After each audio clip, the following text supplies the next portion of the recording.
That's Welcome to the Head and the Heel. My name is Paula Haas, and I feel like this might be one of my favorite episodes so far. This is my dear friend Ashley. I think what's funny about Ashley is if you know Ashley, you know a lot about Ashley, or if you don't know Ashley, you don't know anything because like you've been sort of an enigma for the past 2 years.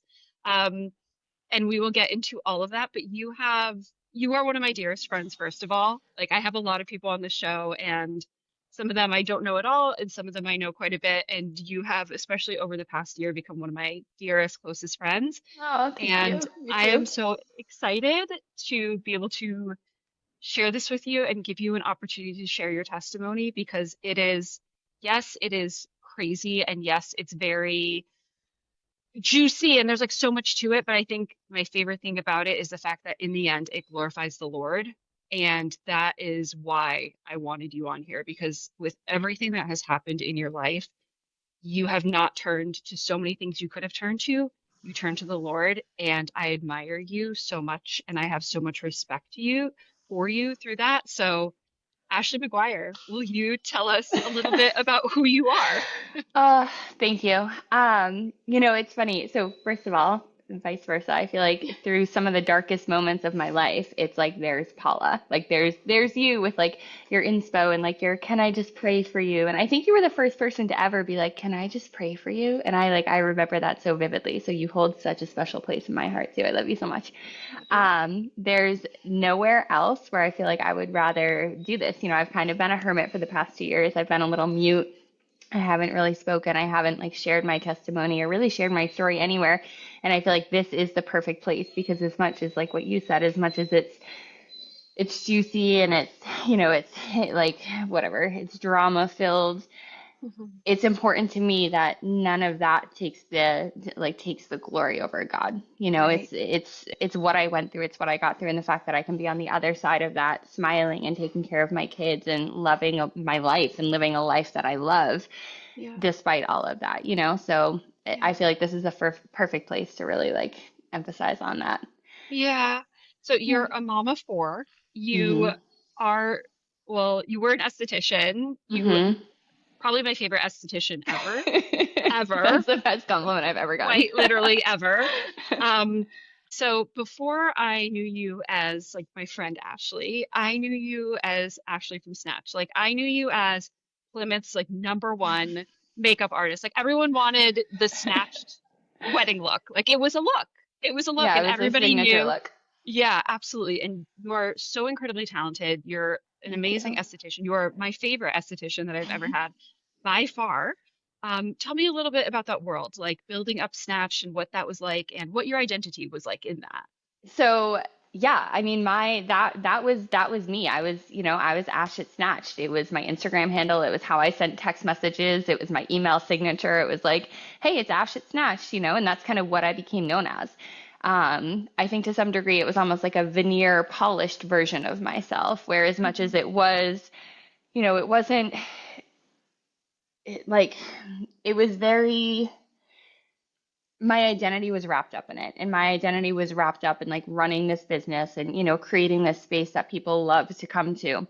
And I have no doubt like it, losing that business and deciding to close was the hardest. That was worse than my divorce. That was like the worst breakup I've ever been through because I had put so much of myself into that. But at the same time, I felt like I really hadn't. Like I was a vessel to run that place. Like that place was meant to be there. It was meant to, the times that were shared there, the therapy sessions that were had there, the relationships that were formed there. Like Snatched was meant to be, and I was just lucky to be the person to kind of oversee it and kind of run it. You know, it never felt like work. It never felt like it was, I was never like, oh, I have to go to work today. I was always like skipping in there and lucky to be there. And as much as I put the hours behind the scenes, doing the emails and, whatever, it very much created itself. It built itself. And I think that's because it was meant to happen. And I have no doubt, like when I look back on that era of my life, like that's what I was supposed to be doing then. I loved being hands on with people. I loved creating a space where people could come and just take a breather. I loved being a business owner where it was like, our doors are always open. Like just come in, just pop in when you need to, like sit. We have coloring books, we have snacks, bring your kids. Like it was just very nice to create like a welcoming environment. And I think that's the part that I loved about it more, or the confidence that was built in there. There's nothing better. As much as I love makeup and I love the beauty industry. I fell in love with makeup because I struggled with my skin from a young age. So I know what it's like to be self-conscious. I know what it's like to have acne scars. I know what it's like to, struggle with your skin. And that's kind of where it all developed. And we're going back to like third grade, fourth grade, like a very young age where I started struggling with breakouts. And so my love for makeup kind of stemmed from that. And having a job where I got to make people feel their best on their wedding day was just like, I'm so blessed. Like everyone would be so glad that I was there. And I was like, I'm so glad to be here. Like this is such an honor to be like the person standing in front of you. And like when someone's getting married, there's so many thoughts going through their mind. They have so many pieces. They've spent years and thousands of dollars planning this day. And to be in front of them in the hours leading up to it and to be able to be like a calm presence of like stay grounded, focus on what's important, like, keep yourself where your feet are. It was just I loved it. I loved my job. Yeah, you're really good at it. You Thank are you. really good at it. Thank you. I don't know. I Thank feel you. like God hasn't completely closed that door for you No, yet. I don't either. Yeah. I don't either. I mean, my heart's on up. I needed to take a step back. I needed to. But it's very, very special to me. Yeah. Yeah. Yeah. You're amazing at it. Thank And you. we'll get into a little bit of what happened in a few minutes, but do you miss it? Yes and no. I miss like I will never have another work environment like that. And I got to work with people who I considered like or who were my best friends. Like it was not like we had so much fun. Whether it was like creating content or just like the funny stories that we bounced A off of little each other. hand. The little hands. Everyone remembers the little hands. Yes, like I will never have a place where even if I were to do it again, or even if I were to go work at another place that's similar to Snatch, like it would never be the same. Hmm. Yeah, the So little Ashley hands, had like these reels that she was doing these, I don't know if they were TikToks as well, but like they're like the tiny little little plastic hands. hands that are like 1/8 of a size, and they would like put it in their We'd sleeves be and like doing a pretend to do facial with them, facials. or like lighting the sage with them. Yeah, oh, I could cry thinking about that. Yeah, like it.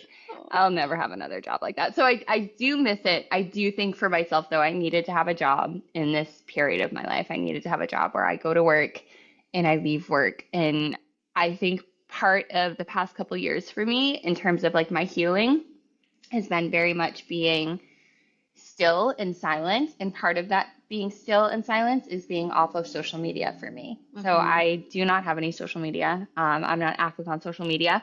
And you can't really have a business in that industry without Yeah. social media, So like Yeah. there's parts of it that I miss, yes. There's other parts of it that like I know it's not for me right now. Yeah. Yeah. God will figure it out for you. You've got a lot of Exactly. good stuff ahead of you. He's writing the next chapter for you. So before we get into kind of a little bit more your story, I know you're a mama of four, which I admire you so incredibly much. Um, take me back a little bit to like early motherhood. You've had children in all different kinds of seasons of your life. Yeah. So take me back to that. Like when I met you and you were pregnant, I was like, "Oh, you're having your first child." You're like, "No, I got three at home." I was like, "Three? What?" What? That's yeah. It's funny too because even now when people ask how many kids I have and I say four, they're like, "What? Like what?" Um, I was called to be a mom, Yeah. like hands down, without a doubt. If there is anything I know about myself, it is that nurturing, let me take care of you, let me just love you is very me. It's funny, I had my youngest when I was 20 or 20, I think I was 21 maybe.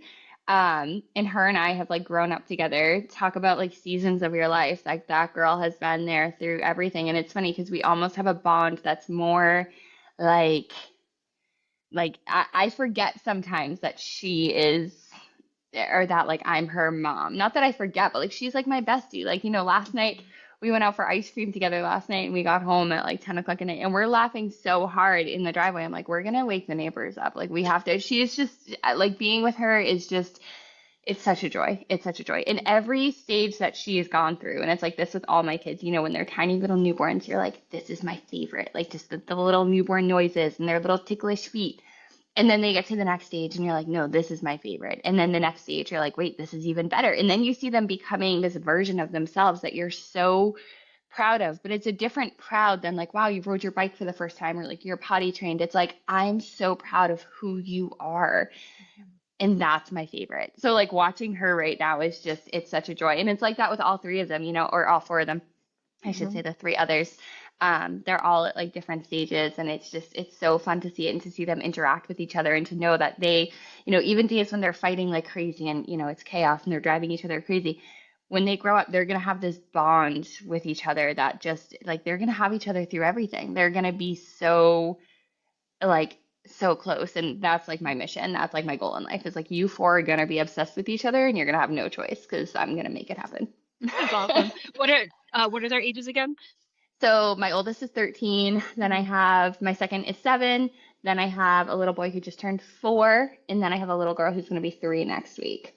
They're So amazing. 3 They're so girls, 1 boy, and they're just it's wild. But I also feel like on the flip side of it, I feel like I'm called to be a mom 100%.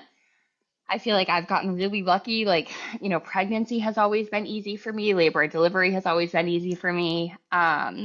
But nothing kicks my butt on a daily basis more than being a mom.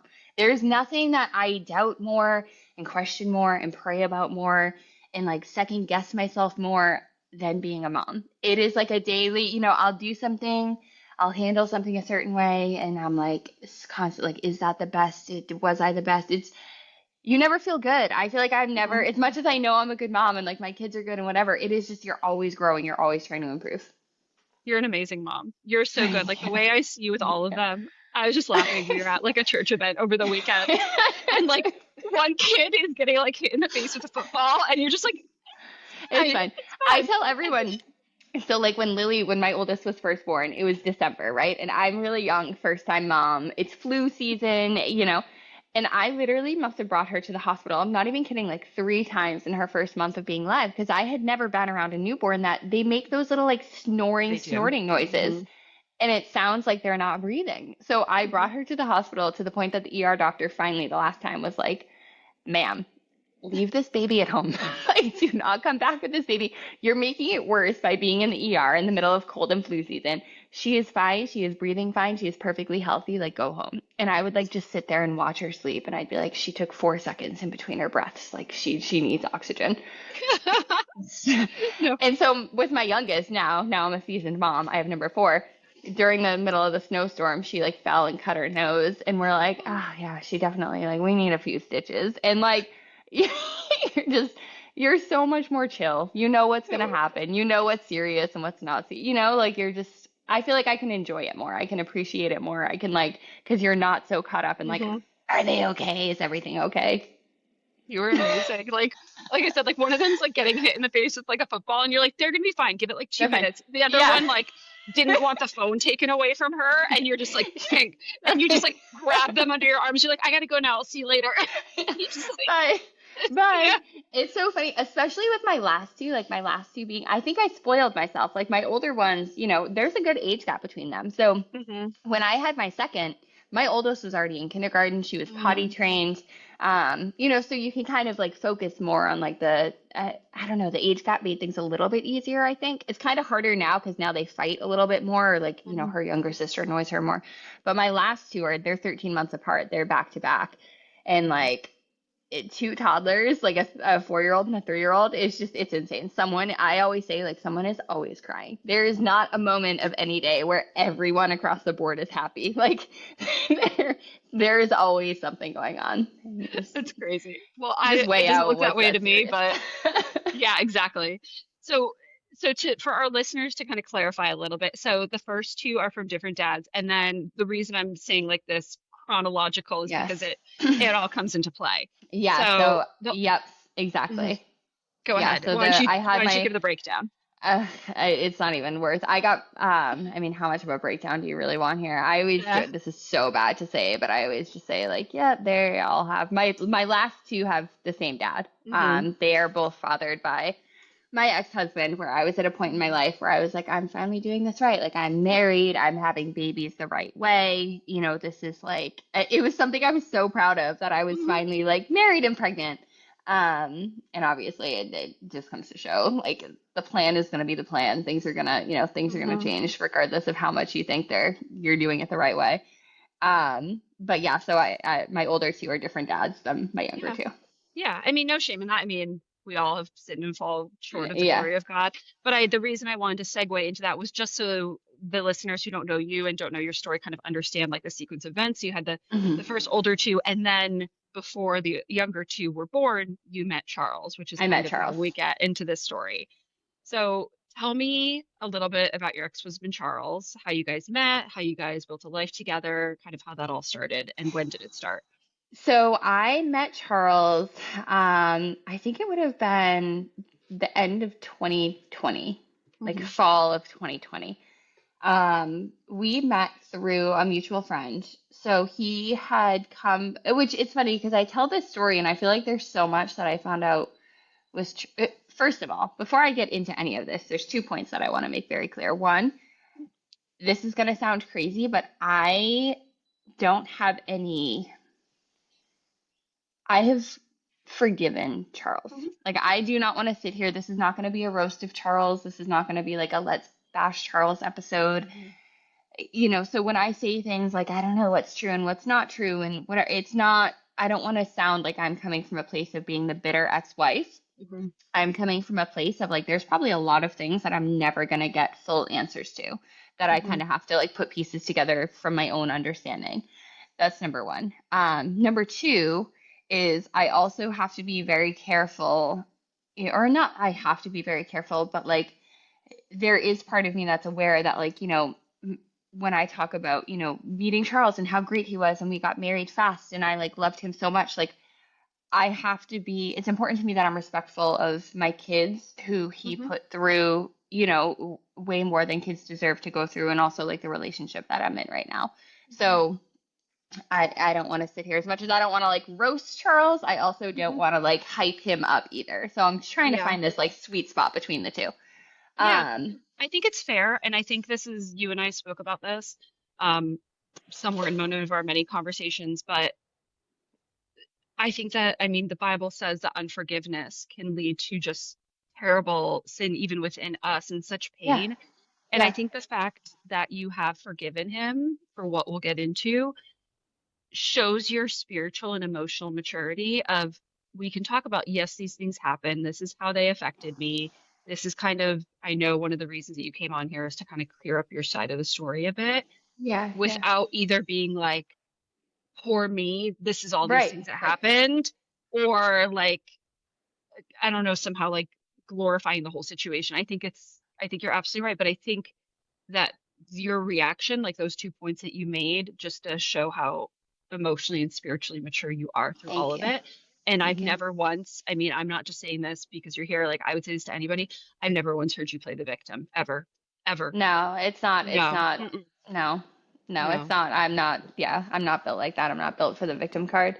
Mm-mm, You know, but so Yeah. So I say all of this, and the things that I say about Charles, I say in the spirit of forgiveness, where it's yeah. not me roasting him, it's not me blasting him, it's just facts and it's my experience. So when I met him, it was shortly after COVID. He had come here during COVID, and he came here from Switzerland. So Charles grew up in the UK. He grew up on a little island called Mauritius, which if you don't, it's like the middle of nowhere next to like Madagascar. He grew up with like a very privileged life where, he had nannies and drivers, and his dad was like some higher up in a big bank over there.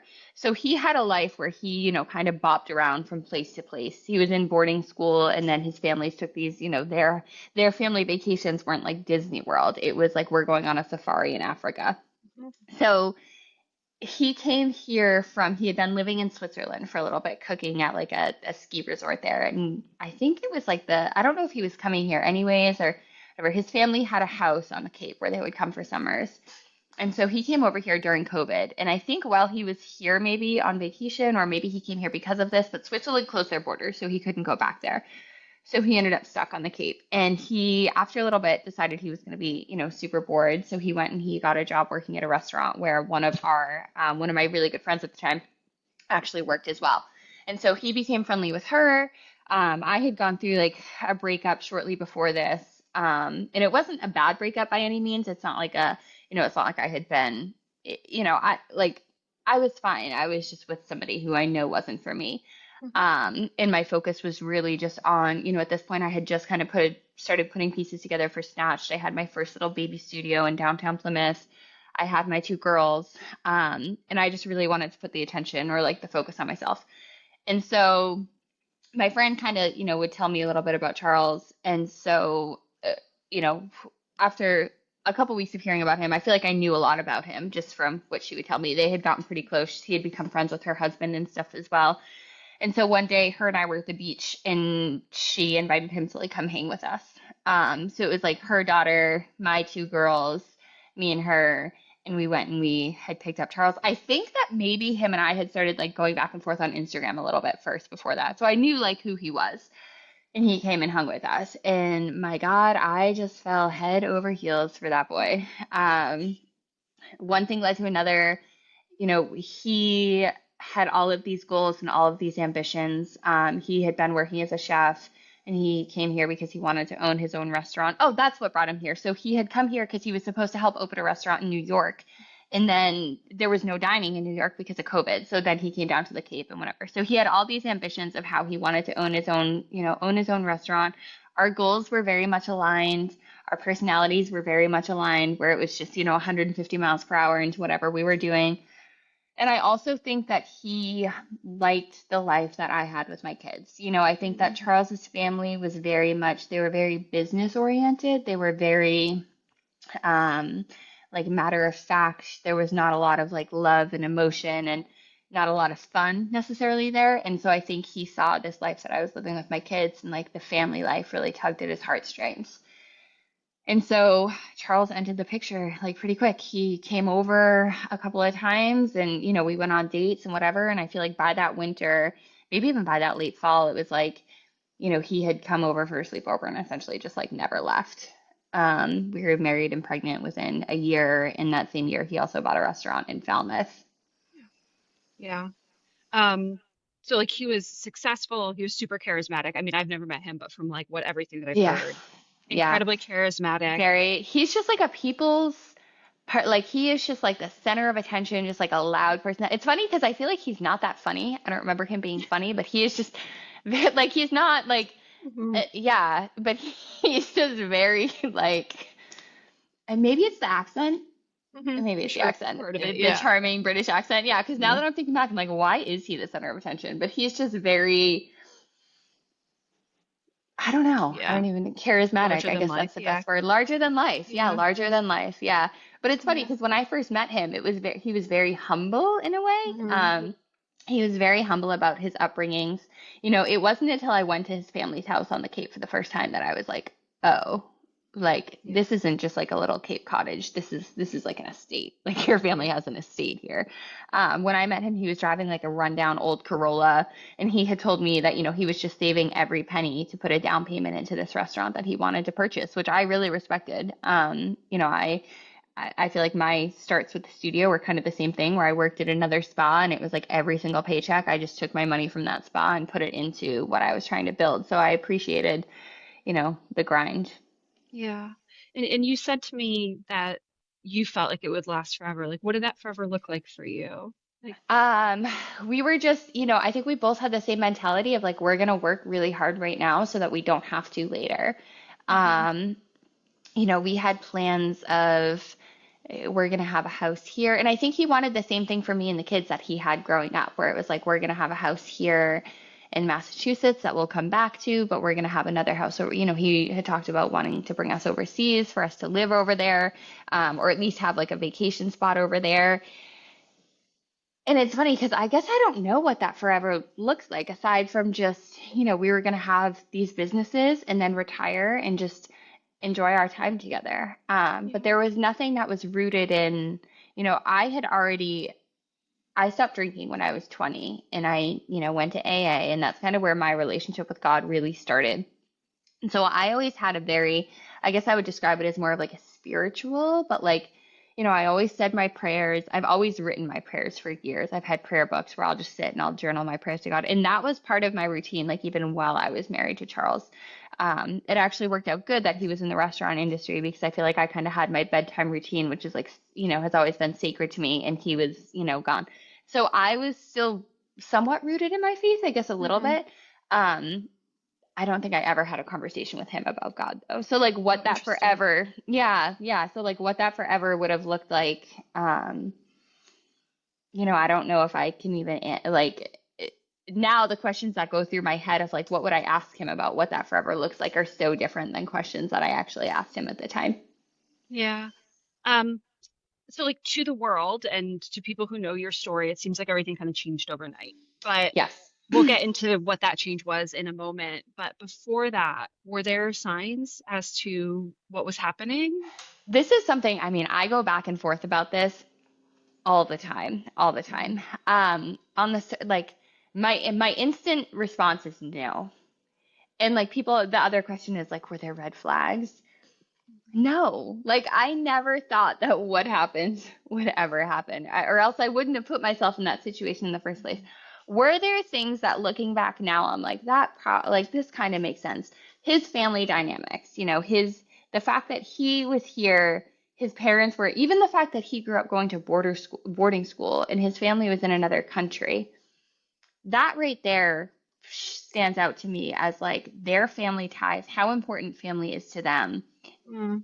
is different than me. And that's not to say that's not a knock against parents that send their kids to boarding school or anything like that. But like his family, their family time together, like even during Christmas breaks and stuff, his family would leave him there. The parents would go Mhm. off and travel and take vacation, and Charles would be like one of the only kids that was still left there. At least that's what he had told me. So like their family dynamic was different than what I want my family Did dynamic to you be. did you meet his family? Yeah, yeah, I met his Okay. parents. Yep. I think I met them the first couple times I met them was via Zoom because they had Mm. these Zoom meetings. It was like a weekly Zoom meeting that they had, um, which is great. I mean, their family was, spread out all over the country. He had another brother that was here in the States in California, another brother in the UK, and then his parents, they kind of bopped back and forth.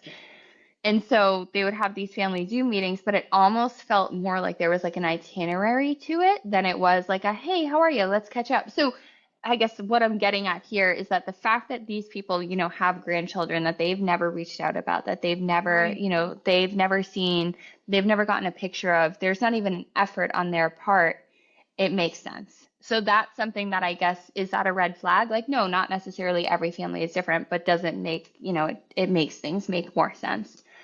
Um, Charles also, he had struggled with some depression throughout his life. And so there were things that it's like, okay, yeah, this, I can kind of see how we got here, but there was nothing that, I never went to bed at night being like, I think I'm just never going to hear from my husband again. I think my husband's just going to move out of state and I'm not going to know about, like that never was on my radar.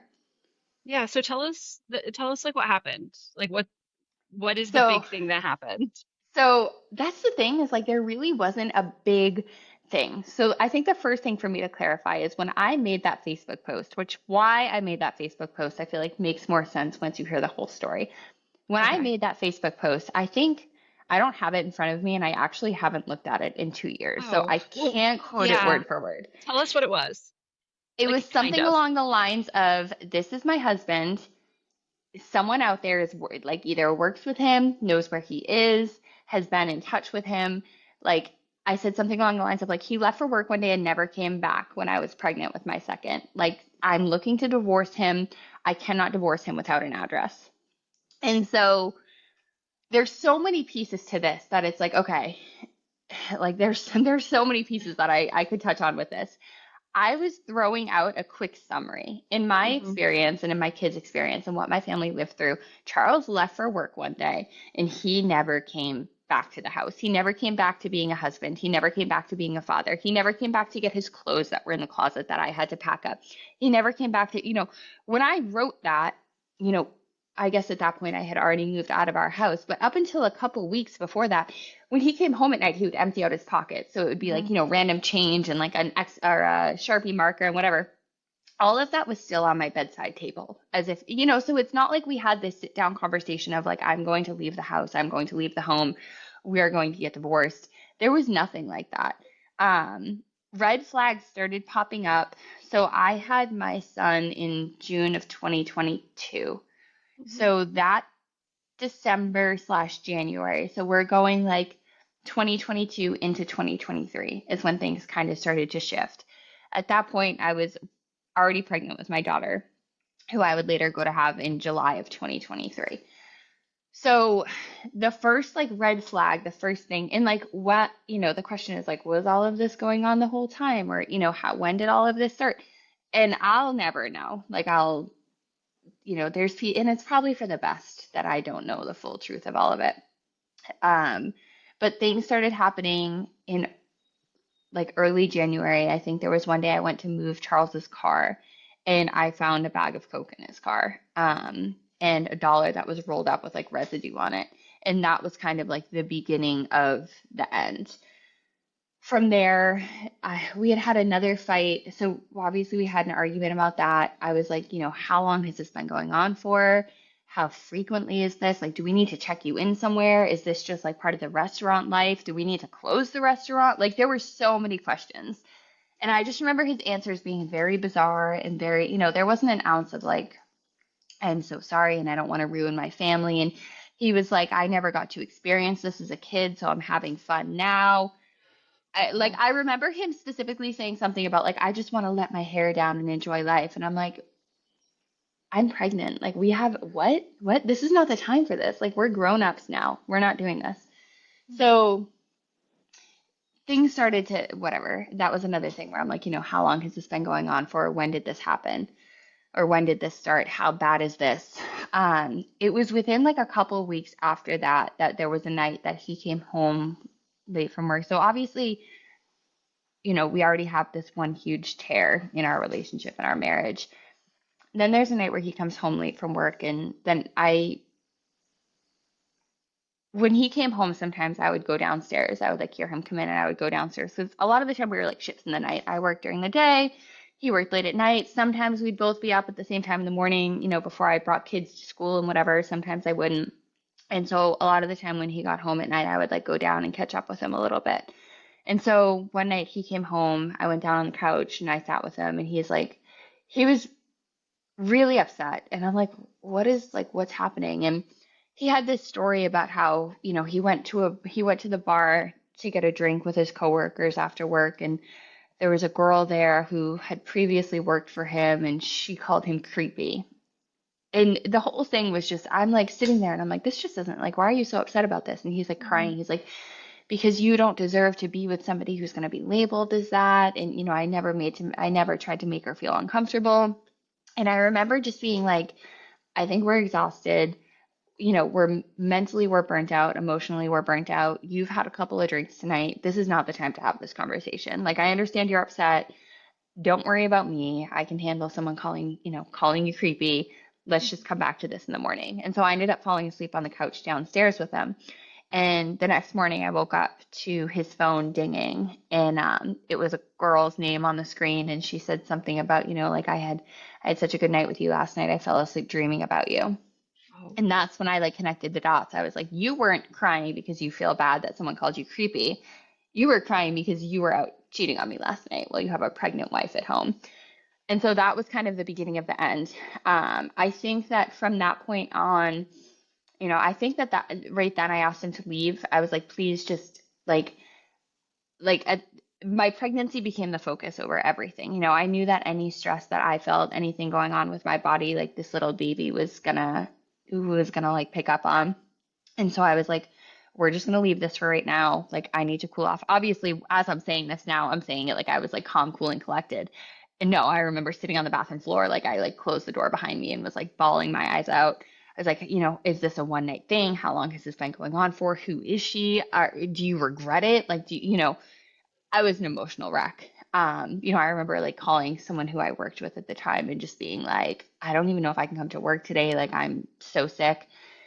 And so, um, he left for a little bit. I think we went like back and forth via text, and I think at one point we kind of agreed. I think he was staying at the restaurant actually, if I had to look back or if I had to think back. I think he was like staying in his office at the restaurant. And I was like, you know what? Just come home. Like you can have the couch. I'll take upstairs. You're still the father of my kids. We're still a married couple. Like we can be mature enough to live under one roof. And it was like shortly within that window, I feel like maybe it was even before he came home, it got back to me that he had been having an affair for a year with a wine rep at the restaurant. So at this point, I'm like, like what else?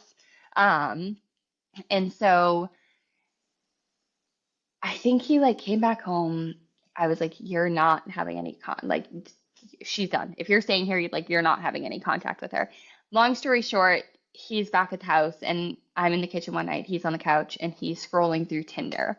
And I'm like, are you kidding me? And his reasoning was that because, he couldn't have his friendship with the wine rep anymore.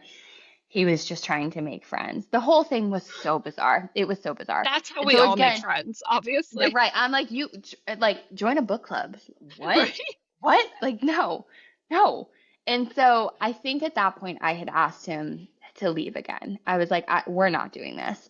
And so we were supposed to, he left and we were supposed to sit down and talk. I think he was going to come over after work one night a few days later and he never came back. He never came back to the house. So when I posted this on Facebook, it was like a summary of all of these events. It wasn't a Yeah. timeline. It wasn't like on this day, this is what happened. On this day, this is what happened. On this day, this is what happened. Like that was it. He hasn't seen the kids since then. He hasn't seen, so even though him and I were kind of like in touch for a little bit, which eventually that fell off and we weren't in touch anymore. Um, I guess it depends on my summary of it is like he left for work and he never came back to the house. That was it. Hmm. Yeah. And I feel like that's one thing that I really got dragged for. People were like, people who had been kind of through the story or had kind of like known pieces of the story or knew what was going on or whatever. I feel like there were people that were really quick to be like, that's not entirely true. That's not what happened, And so like, yeah, I guess it's not if you want me to sit there and write out a Facebook post that, has every week by week detail, but there was just so much crammed into such a short period. Yeah. Yeah, there was. I don't blame you. I mean, like Like I I just need to know where he's living. Like yeah, what it makes a lot more sense and it's going to catch more people's attention, honestly, just to say, and it is true, like he did leave and he never came back, right? he never came You back to our don't house. you don't owe the nitty-gritty details to every Right. single stranger on the internet, though it seems like every stranger on the internet suddenly knew the nitty-gritty details of Then your life. yes, of my So life. tell us what happened with that post. Oh I mean, that was man. like in insane. And that's like when you and I started getting close and like we became Yes. friends. Yes. And I think I was like posting about you and your business like around that time. So that people were coming to me. They're like, everything that happened with Ashley? Like, I'm like, Yeah. I had coffee with her the other day. And like, yes, but like, I'm like, No, like yes. I am not Yes. speaking on her behalf at all. It is, you know what, honestly, I think it would be really therapeutic for me to go through and write out, like, whether I go through like photos, text messages, like all of it, and do like a day by day Hmm. write up of what happened over this, year and a half period of my life. Because I feel like when people ask me things, it's so important to me that I'm honest and that I'm truthful and that, but there's so much and there was so much trauma in it that like sometimes I'm like, was this first? Was that first? What happened? So it like I feel like I'm very like through this post and through reading the comments and everything, I feel like one thing I realized is that like if there is something that people don't agree with or don't think that, is totally 100% accurate, like they are going to call you out on it. So it is very important to me that I am as accurate as I possibly can be. That being said, like there is so much of this that my brain turns into scrambled eggs because it's just there's so many like bits and pieces and it was just such a traumatic time. um when I Yeah. posted that on Facebook, I thought that somebody local would still be in touch with him, and so I had just come out of an extremely dark, scary, traumatic situation, and the reason why I was in that situation was because of my ties to Charles. Hmm. Maybe that's not entirely true. Like, did I play a role in it? Yes. Did I bring it upon myself to a certain degree? Yes, maybe. I was stuck in that and I was forced to live through that because of my relationship with Charles. And we can get into that a little bit more Yeah. after. So when I posted that on Facebook, there was a whole other side of this that people were unaware of. And Right. so part of it was, you know, like, was money on my radar at the time? Like, child support or whatever? Like, yeah, probably. You can't move forward with a child support order unless you know where somebody is. Mhm. You can't divorce somebody, or you can jump through all these loopholes, which I had heard about. I had spoken to a lawyer at one point who told me, you can publish things in newspapers, but like you have to have proof of that they've been in the area for a certain amount of time. And I'm like, I don't know if he's still even on the Cape. I don't know. I had heard through the grapevine that he had taken a job on the Caribbean working on a boat. I had also heard through the grapevine that he was in Texas, and I heard through the grapevine he was in California. I Mhm. also had somebody else telling me that he was working on the Florida Alabama line. And so part of me being in the fear that I was in was because this person was telling me that, Charles was on the Florida Alabama line. People were watching him. They were also watching me. And so there were so many reasons, but I was like, I just need to find out where he is. Like, I need Yeah. to know where he is. And the biggest reason, the biggest motivation behind that was because knowing he wasn't on the Florida Alabama line meant that I wasn't really in the danger that I thought he was, that I Mm. was. So when it came up that he was in Texas, it was almost like a relief. For I'm like, okay, so all these other lies that I've been told about people being out to get me and out to get my family, and people watching him and they're just waiting for the chance to grab him, they're not true because he's not even in that state. Yeah. Let's rewind for a second because Yeah, we're because I feel alluding like to like a lot of yeah, things. yeah, We're alluding. So the timeline is basically the relationship with Charles started unraveling. You found out about a ton of his secrets. yes, yes, Essentially, you were like, leave the house. Let's like try and figure this out. Let's meet up again, try and figure it out, and like try and figure out where a relationship, where parenting is going to go. And then he yeah. kind of disappeared off your radar eventually. And Eventually. So then, there was, mhm, so when he, so sort of, so rewind a little bit. So yeah, we were mhm, supposed to sit down and have this conversation. And I just kept getting these weird responses from him where he'd be like, I just need to go out for a few drinks after work and mhm, whatever. He never came back. We never sat down and had that conversation. Shortly after, it shows up on Instagram that he's dating this girl. He's very um, actively in this relationship. They're traveling together, they're at hotels together, they're at concerts together. He's just living his best life. And so people are reaching out to me and they're like, "What is going on? Like what's happening?" And I'm like, "Honestly, I'm just focused on my pregnancy. I have no idea. Like I need to just cancel out all of this noise and like I'm about to have a baby and like that's my priority." And so I had my youngest daughter. Um, and like I remember reaching out to Charles at one point and being like, "Hey, just FYI, mind you, I still hadn't seen him, right? Like it's not like he's coming to appointments, it's not like he's helping get baby stuff ready, it's not like there's any financial stuff coming in. I think at this point maybe he was splitting the cost of like our nanny for our youngest with me, but it's not like he's helping, whatever." Things were very much like he was going off of my radar. And so I remember reaching out to him and being like, "Hey, they're thinking about inducing me early. Like I just want to let you know I might be having the baby like 2 weeks sooner than we expected." And he was like, "Oh, sorry, like I'm actually gonna be in DC with the girlfriend for a movie premiere that week." And I'm just like, what is happening? And so the part that's crazy to me, and like this is where I don't want to defend him, but like Charles was a very like he was so good with my kids. And when we mhm, first had my son, he was so good. Like those days in the hospital, I didn't lift a finger. He did everything. The first bath, the first tub, the first everything. And so what I think happened is whether it was drinking, drugs, the stress of, we're a young couple carrying the weight of these two businesses plus kids, like I don't know if it caused some type of like mental snap or just like a complete I'm just going to disassociate with this, but like when I talk about this person as I was getting ready to have the baby, this is a different person than the person that I married, and I think I had realized that where I was like he's gone. It was like somebody died.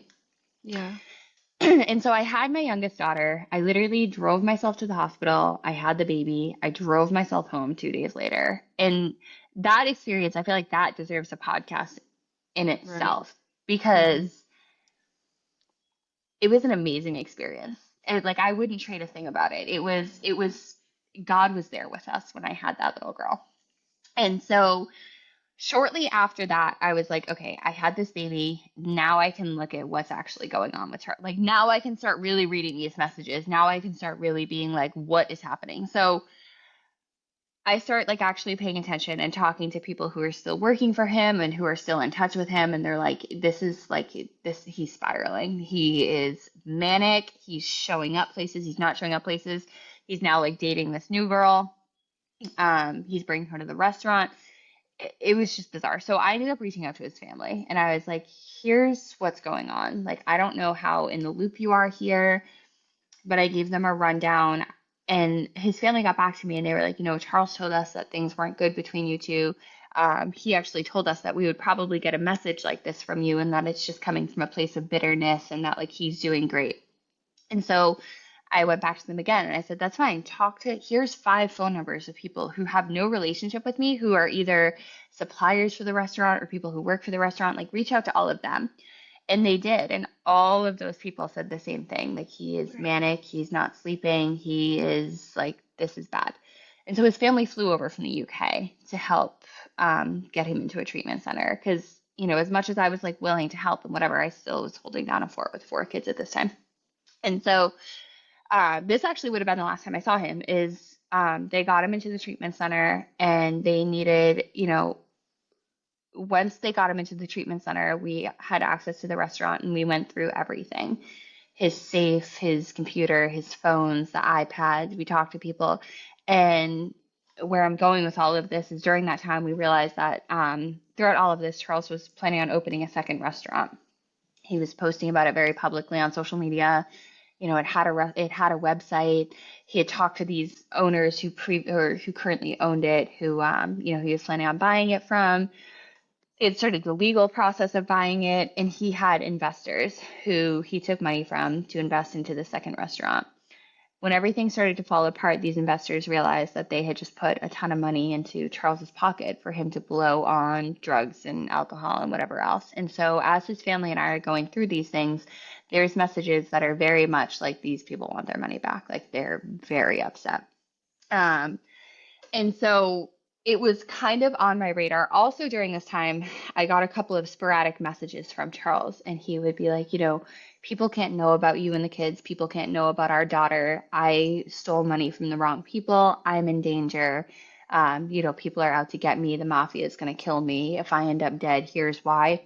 And at the time, I just kind of thought, like, he's in a psychosis. This is drugs. Hmm. This is crazy. I didn't really think anything of it until his brother and I remember being at his family's house in Osterville, and we're looking over the books and we're looking over how much debt had been accrued and just how bad it was. And that was, the first time where we're like looking at his phone. And I was like, oh, wow, maybe he was actually telling the truth. Right. And then you alluded to getting into like a really dark period after this, Yes. which Yep. is I met you at the end of this. Well, no, not I met you, already knew, but like we met up Yeah, at the we end of met up this. at the end of this. It's funny, And I yeah, because remember God I literally sent you right before my world crumbled. Like, when I was just having to go back through photos and whatever, I was doing court stuff and going back through like timelines, like, you had come to see me like literally 2 or 3 weeks before my life exploded, which I just think the Mhm. timing of that is just, yeah, like, it was Yeah, for a reason. I remember Um, when you were telling me this, I remember just being like, so tell us what happened. This is possibly one of the craziest things I've ever heard in my yes, life. yes. So, okay, so Charles And of leaves. course, in a way that you feel comfortable. Yeah. So Charles leaves. He goes off to treatment.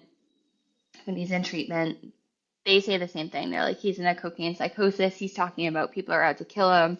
He's talking about he's moving to the Carolinas. Like, what is true? What's not true? And again, I'm at the same place where I'm like, you know what? His parents can take over from here. I'm tapping out again. Like, I can't do this. It also got back to me, just kind of for the final, people were saying, I shouldn't let it bother me what comments and whatever say, but I did. And people were saying that, I wasn't a good wife for sticking by him, yada, yada. The piece that was really the final nail in the coffin is he didn't know this, but his brother took one of his iPads back to the UK with him. And Charles had his phone when he was in treatment. So Charles and I are going back and forth, and we're in this place of I'm like, look, our relationship, like, I have no idea. Like, I just realized there's hundreds of thousands worth of debt. like there's a drug habit. There's more women than I can even count. Like where this is going to go, I have no idea. But we are a family. We have these kids together. You need to get healthy. And like I want to support that however I can. And so Charles has his phone in treatment with him, and he's like meeting girls in rehab and in detox and just not saying anything about the fact that he's married with kids. So he ends up leaving treatment early with a girl who he met there, and that's the last I heard from him. So that would have been like that fall when he officially went off my radar. Hmm. Like left his phone behind. He left everything behind and just like the treatment place called me and they're like, he's gone. His stuff's here. He's gone. I'm like, well, he did the same thing at my house. His stuff is still at my house too. So I think this is just a theme. So I lost contact with him. And at this point, I'm like, you know what? I already had a baby by myself. Like, I have already, like God got me through this. I remember literally posting something on November, being like, in November, being like, always be in a place to hold it down on your own. Like, do not rely on anyone because you never know when your life is going to completely flip upside down. At this point, I was under like a lot of stress. My bills had doubled essentially overnight. He stopped contributing to like household expenses. We had split everything 50-50. And then when he left, we weren't splitting everything 50-50. So his share of all of that was on me. On top of that, I had another baby. So I have, new baby expenses. My nanny expense doubled. So I was drowning financially. I had just done a big renovation at the studio that if I had had my ducks together and or had my ducks in a row and had it up and rolling when I should have, it would have brought in extra revenue, would have brought in extra income, and I was too caught up in everything going on in my personal life to put the focus on there. So whatever, that's a whole other story. But so long story short, I start to really feel the weight in like November, and I'm like, you know what? It's okay. God is going to provide, like whether it's, I downsize the house or whether it's I also couldn't qualify for anything at this point because I'm still married. So qualifying for any type of like in or any type of, single mom anything, it wasn't going to work because I was still married to Charles. Right. And so that December, I get a Facebook message from someone.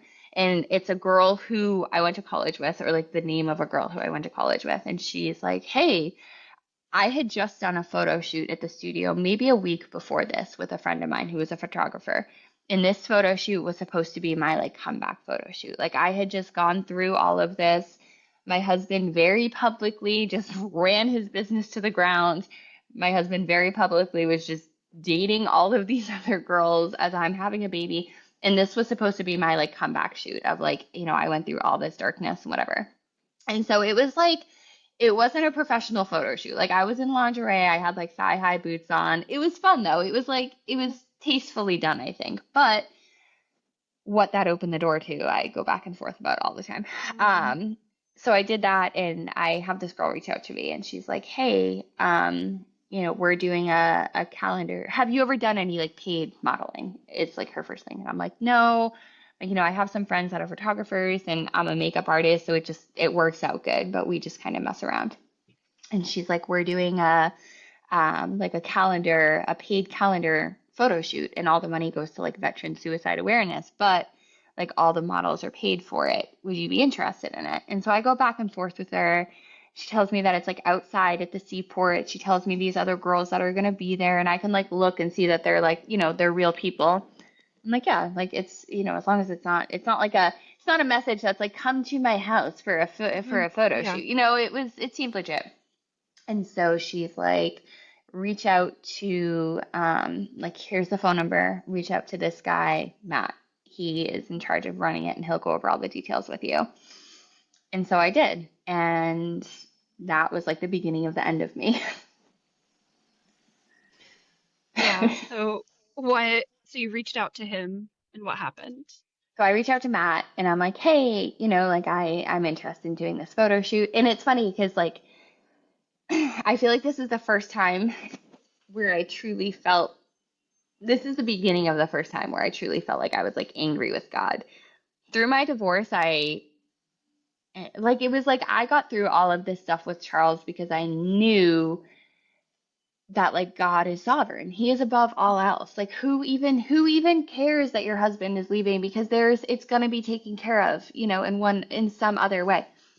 And so my heart was in the right place when I reached out to him. I was thinking Christmas is coming up. I have 4 kids. I have people who I want a bonus for, Christmas. Like I'll do a paid photo shoot. Mhm. And so he starts going over the details with me, and one thing leads to another, and we start talking a little bit. Mhm. And so then it comes up that he is an engineer.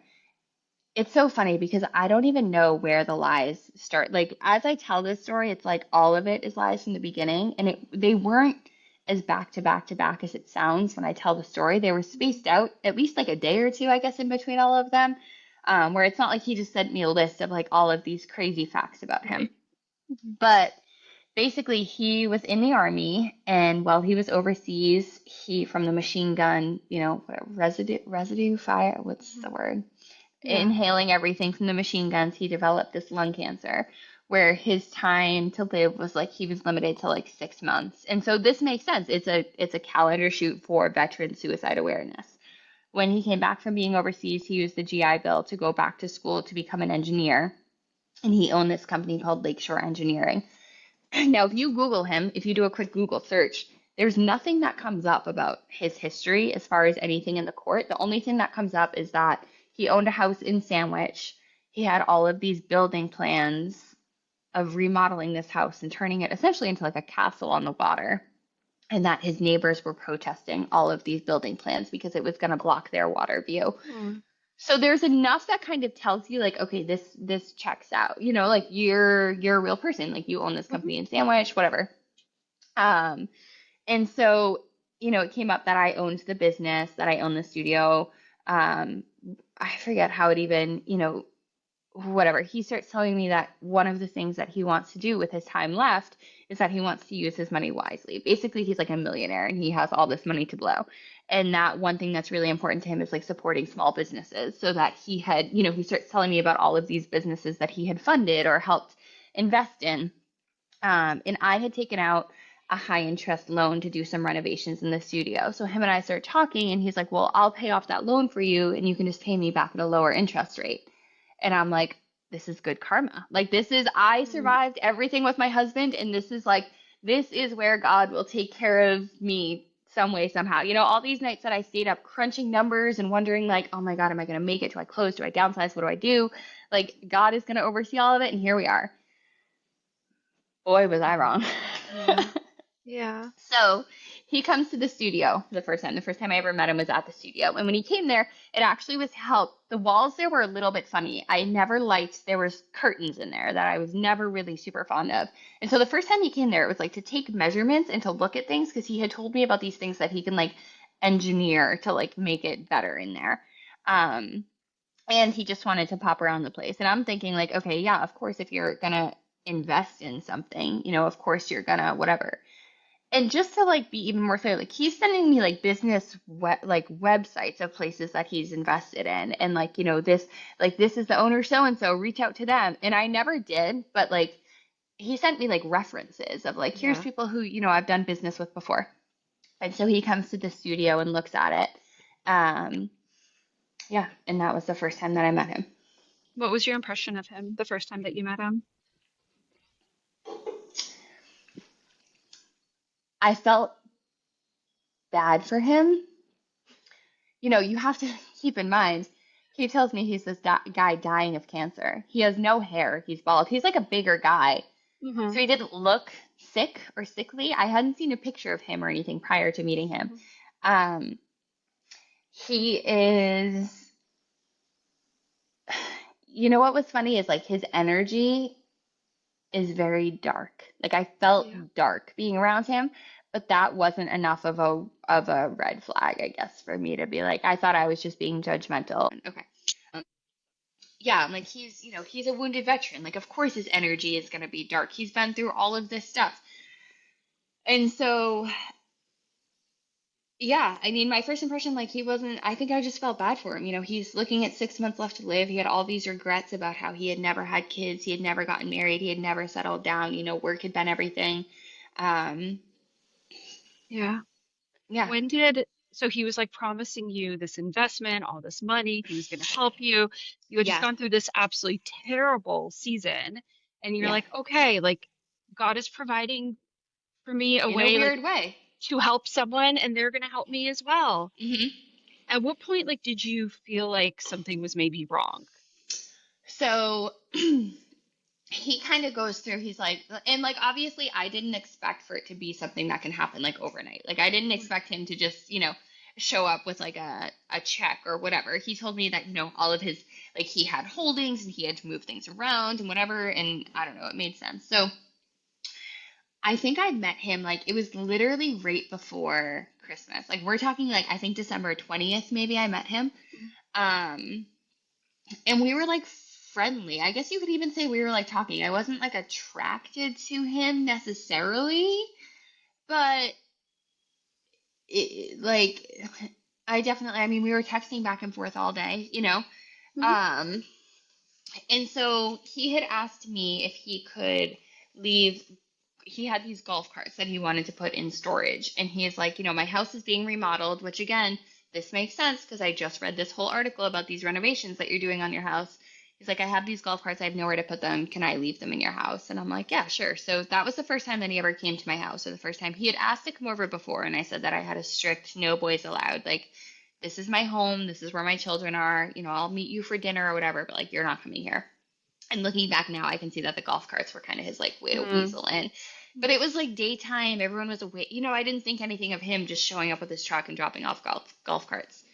So we did. Um, from there was a couple of other things. He had offered at one point. He was like, are you behind on studio rent? Like, send me your landlord's contact info, and while I'm getting everything sorted out to pay off this loan, I'll pay off your studio rent, and then we'll just take that out of the loan. And again, I'm like, oh my God, this frees up, a couple $1,000s for this month. It was just Christmas. Like, thank you so much. And I have the emails of him literally emailing my landlord and being like, I'm going to take over paying Ashley's rent. Here's this, here's that.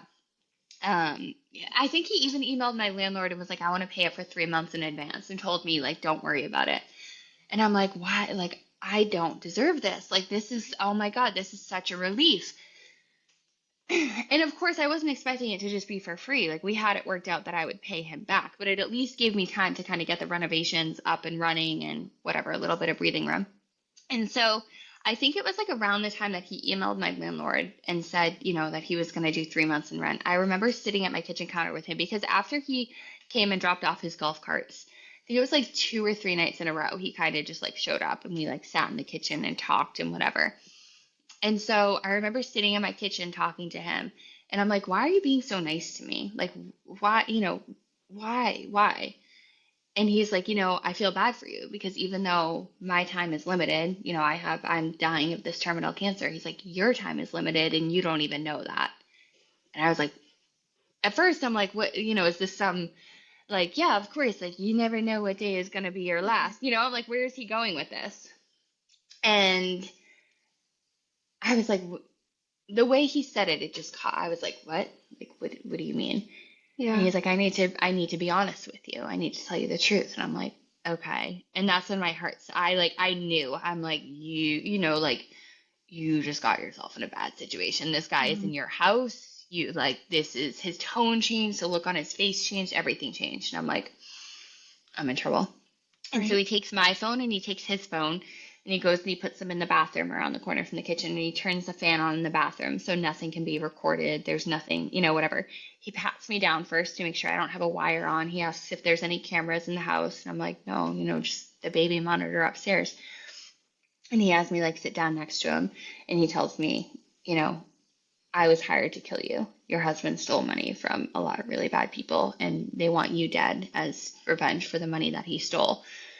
And he went into detail about how, he saw me every day drive on Long Pond Road on my way, which every time I drive down Long Pond Road, I still think about this.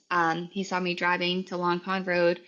He had me in the scope of his gun, but he saw the kids in the back seat of the car and he couldn't bring himself to pull the trigger. And he said that he had been watching me for months and that as he watched my life more and more, he started to think basically his boss thought that Charles had taken all of this money for this restaurant investment, gave it to me, and hit the road.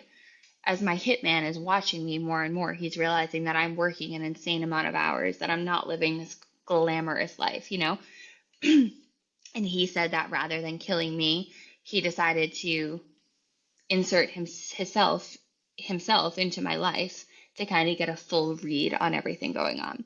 So as he's telling me that he's hired to kill me, he's like, they've been watching you, they've been watching your kids, they've been watching your husband. He's like, I don't think that you're guilty, like what they think. I think that, you just ended up in this bad situation and that you're totally clueless about it. He's like, but that's not what it looks from the outside in. From the outside in, I'm living in the house still that Charles and I had together. Shortly before everything fell apart with Charles, I bought my dream car. It was this like gorgeous Range Rover. I just got back from a vacation that I took Lily on that had been planned for, prior to all of this. So from the outside looking in, it looks like I'm living my life without, I'm fine. But once you got inside and you actually heard the numbers and you heard what was going on, like it was clear that I was like crumbling. Yeah. And so I froze. I don't think I even felt anything. Like I think back on that night, on that moment all the time, and there wasn't like panic. Maybe there was just so much that I numbed it all out, but I felt nothing. I literally was just like, what's next? Like, Yeah. this man literally just told me how close I am to death and that my life is in his hands. And I just Yeah. remember being like, what's next? Yeah. Did yeah, were you what did you so what happened right after that? Like I know it became like even more violent.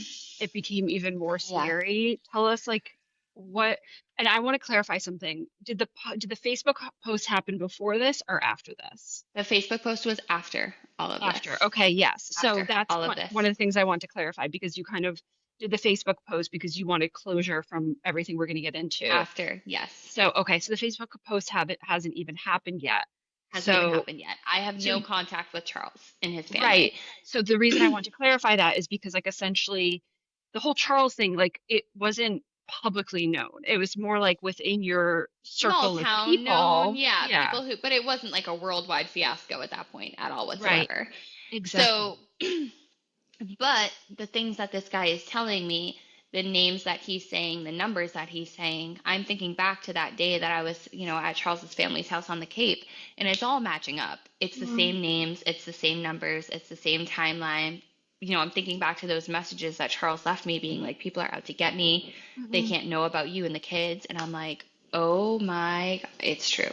He Yeah. tried to warn me, and it's true. So what And so happened? I think in that moment, I don't know if it was like the way that I had the conversation with him, or I don't know how, you know, but in that moment, I knew like being nice to him is what's keeping me alive right now. Him saying like, I don't think you had anything to do with it. I think you're innocent, whatever. Like that is quite literally keeping me alive. And so I think I over the next couple of weeks I played into that even more, but I think that night that was like the biggest thing. I was like, do not freak out, do not scream at him, do not try to run. My kids are upstairs. Like I can't run upstairs, gather all of them and then run out the door. I can't call 911. My phone's in the bathroom. Like it was just like, okay, I'm going to diffuse the situation as much as I can. Yeah. And it got worse. It got worse. Yeah. So that was day one. I don't even remember. Like this again is where like going back and making a specific Sure. timeline. But to give you like a whatever, a long dated version of it, and this isn't like, what happened first and after and whatever, like could be a little jumbled in this, but I quite literally stopped going to work. I stopped Yeah. going to work. I stopped I don't even think the kids went to school. Like, I think that next day was just like that night. I remember that night not sleeping. Like, I vividly remember just being like, oh my God, like, I can't run. They're watching the house. They know where the kids go to school. They know the road that I take. Like, I'm stuck. And so the next day, I remember him being like, look, don't freak out. I'm going to talk to my boss. I'm going to put in a good word for you. Basically, like, I'm going to pledge, on your behalf that you really didn't have anything to do with this. And I'll see what my boss says. Mhm. And so in the meantime, he's like, don't run, don't do anything that they're gonna, they know where your family is, they know everything at this point. So if you try to do something, you're putting everyone at risk. And so I remember not going to work, and that obviously raised flags. Like friends, family, people are like, what, she just had a baby by herself and continued to go to, I was at work 2 days later. So like for me to not show up for work is like something's going on here. Um, And so I think people kind of started connecting the dots that, this man enters my life. He's in my life for a couple of weeks, and then all of a sudden I'm acting very sporadic and things are like not right. And when I first met him too, like I didn't, there was like a couple of weeks there where I'm telling people like, oh, he's, like I feel so bad for him. He's dying. He's this. So like people knew his Sure. story. They knew who he was. They knew about him. And so this is probably like the middle of January where he tells me this. And so around that time, I think people in my life kind of start digging into like who he is and, like what's going on with me. He's telling me like the lies he's feeding me every day are just, it's disgusting about other women that he's killed that are in the same situation, other people that he's killed, like So wait, hold on. I murders want to he's pause committed. for just a second because Yeah. what you said, which alludes to the future, is you said the lies he was telling you. Yes. So slowly you start Okay. realizing Okay. that maybe like This these isn't, yeah. So things, at the time, the things he starts telling me, yeah, the yeah, yeah, which you realized eventually later were are not lies, but at true. this time I didn't know that they weren't true, right? Yes. So once I know that he is basically he calls himself like a hired contract killer, right? Hmm. So once that's out of the bag, it's like I know his deepest darkest secret. So he's not holding anything back from me. So he starts telling me in detail about, other people that he's killed, other people that have been in the same situation, how many bodies he's just buried in the woods. He tells me that I'm so lucky that my family will notice if I'm missing because, basically that he enjoys killing pretty girls. He told me in detail over and over again how he loves being the last thing that someone lays their eyes on, like as they're taking their last breath. When someone's telling you that with their hands on your neck, like it's scary. It's scary. So, I at this point I'm like sleeping at night, like I'm like, okay, do I kill him in his sleep? Like, do I have enough to claim self-defense if I like, if I try to kill him, like my kids are here and if I try to kill him and if I miss, then he's gonna like he can overpower me in a second. And he's done this before. Like I don't even kill bugs. Like this is not I don't stand a chance. And so I'm trying so hard to just play it off like everything is good, everything is happy. And even more so, I'm realizing that when everything is good and happy with us, I'm like, this guy, he has feelings for me. Like, play into that. That is like you're nice to him. We're so happy. He can start over. He can start a new life here. Like, just play into that. And so it turns into this weird, like, I can't go anywhere by myself, right? He tells me that that's one of the I think I'm jumping around again a little bit, No, but no, no, you're doing good. after a little bit, he comes back to me. And Because he for was this kind of little like bit, staying with you guys. Like he was he's kind of staying like with saying, me. Yes. he's like kind of So like, I have to stay here to watch I have, you and like keep you exactly. safe. Exactly. Hmm. So he's like, yeah, you can't go anywhere by yourself. I have to stay here. I have to watch you. They're scared that's what it was. They're scared that you're going to run. So I Hmm. have to stay here. So from when he tells me he's a hitman for the next however long, it's like you can't go anywhere by yourself because my boss is scared that you're going to run. So if they're going to come up with a payment plan, if they're going to come up with a way for you to get yourself out of this, like I have to be by your side 24/7. And so he is. He's with me literally all the time. Like it's like a blink twice if you need help situation. And I'm just putting on this happy face like everything's fine, but really I'm acting completely not like myself. So he's telling me stories or like telling me answers to give to people when they ask questions. Because obviously my behavior is so crazy at this point. Like people are going to start asking questions. And he's like, it's so important that if anyone in your life goes to the police, that the story that they tell the police is what my boss wants to hear because my boss has the police on his payroll. And if the police go to my boss and they're like, hey, this is the story, then everyone's going to end up dead. So I'm lying to people in my life scared that they're going to go to the police and they're like what is happening and I'm like I'm just trying to keep everyone safe Right. like Right. and I can't say that like I can't say that so instead I just have these crazy stories and these crazy excuses and these crazy whatever because I'm so scared that if I tell them the truth and that if they turn around and repeat the truth that they're going to be in a dangerous situation for Right. knowing what's really happening and so people start, digging into him even more because they're like, this isn't making sense. And as they dig into him more, they find more of his legal stuff, more. There's restraining orders in the past, there's assault charges in the past, there's different things in the past. And they're like sitting me down and they're like, he is not who you think he is, because I haven't updated them since he's this wounded veteran, who wants to just like pour money into my business and, wants to just like enjoy his last few months of life that he has. Like, I've realized he's bad. I've realized he's really, really bad in that time, but I haven't updated anyone in my life about how bad he is. And so they see me just walking through with this, like, normal face, like almost like blinders on, like I'm oblivious to everything going on. And so they're sitting me down and they're like, he's not who you think he is. Like, you need to get away from him. And I'm telling them, like, no, he's not who you think he is. Like, I know that court stuff says he's bad. He is worse than that. Like, that, he hasn't even gotten caught for some of the stuff that he's done. Like, take that and multiply. And all I would say is, like, I need him. He is doing me a big favor right now. I cannot cut ties with him. And no one knew that that favor was keeping me alive. I think everyone thought that that favor was either something financially or some, whatever. But that favor was the fact that he didn't pull the trigger when he had me in the scope of his gun on Long Pond Road. Yeah, I remember you telling me like he would have bags of like guns like Yeah, so in the yeah, house. he would Like bring things guns. like duffel bags, yeah, and he would like put a duffel bag upstairs. And so at this point, I've like given him my bedroom, right? Like, I Yeah. hadn't really been in my bedroom since Charles left. I would literally run in there and get dressed really quick and run out. Like, my bedroom was haunted to me. So I think at this point, I've like pretty much given him my bedroom where I'm like, you can go out there, I'll be down here.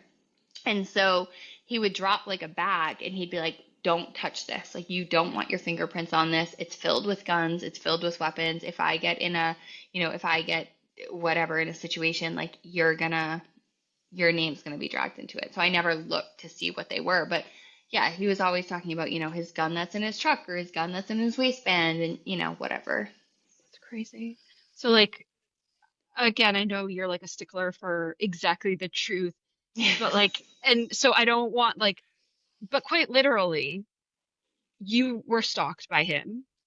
You were held Yeah. hostage by him. When someone's living Yeah. in your house and telling you that they have guns, that is a form of Right. being held Right. What are you hostage. gonna do? Right. Right, right. And he essentially destroyed like your name in Plymouth, like Yeah. everything. Yeah. Everything. He So destroyed everything. Like, yeah. how did, tell me like what, because there's actually, that's not even the whole truth, right? So Right. like, There's more. If you there's can believe it. more. There's It keeps more. going. There is more. So tell us then, like, essentially your entire team is unraveling. Like your business is unraveling. You're losing your business. I'm losing Like my mind. I'm you're losing my losing your sanity. mind. Your This poor is the first kids. time where I'm like, God has left me. He is not Mm, here. Like, God is not here. But you know what's funny is I say that, and that's how it felt at the time, but I still cried out to him all the time. So that I love tells that. me something. That tells me that, like, I knew he was still there. It's not like I ever hit this point of being like, God doesn't exist, God isn't real, God isn't. I was like, he's not here. He is not, like, I don't know what I did to deserve this. I don't know what I did to upset him so badly. I don't know what I did to, but like, why would he put me through this? Yeah. Um, Tell yeah, so me, everything. I was gonna say, tell me how like the relationship with Nephew like unraveled. Like what, how did you find out the truth? And what was the So truth that you my think? family, so that's again like Right. probably another truth that I'll never fully know. So everything starts unraveling, which it's funny because so when all of this happens, I say to him, I'm like, there's no way. So he comes back to me and he's like, you basically have a year to pay this $200,000. Charles stole $400,000. They want half of that, which is 200,000. So like that half is on you, and you have until December 31st of 2024 to pay it. And so like, there's no way that I can, like, I'm barely scraping by. Like, so I'm like, okay, can I loop anyone else in? Can I tell my family? Can I reach out to Charles's family? Because what Matt told me made sense, right? It's like they're starting with me because I have the least amount of money out of, so their thought is that they start with me. I obviously can't pay up, so I'm executed, which is going to send a warning shot to Charles's family that they're going to be next if they don't pay up because they have a better chance of getting the money through Charles's family than they do through me. And I also just want to like stick up for myself a little bit here and say that like anyone who's had any criminal lifestyle ties, they're going to hear this story and be like, this is absolutely bogus. That's not how it works. How did you not know that he's lying? I am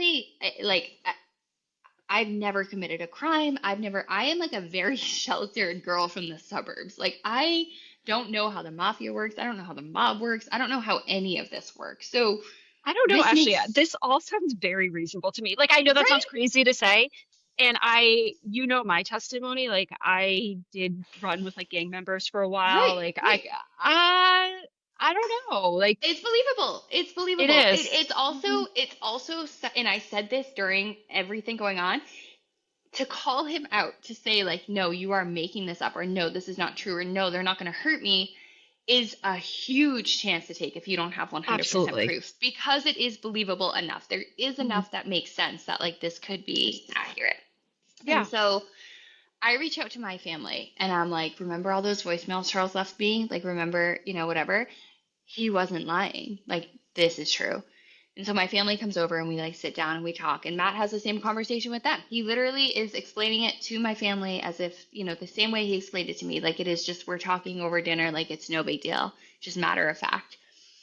And so my family, like, they obviously take a minute to process it and they're like, okay. And I think they kind of realize the same thing, that until we know what's going on, I'm safest being on good terms with Matt.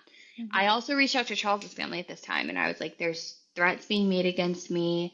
Like, where is he? And they're like, sorry, we don't have any contact with him. If there's threats, you should probably go to the police. And I'm like, I like Yes. I think this is what first prompted the Facebook post, is I'm like, I'm living in turmoil right now. I'm scared for my life. I'm on the brink of literally like my mind collapsing, and you're just gonna tell me, like, you should probably just call the police. Like, as you're just sitting, living your best life in London with no idea as to like how bad it is over here.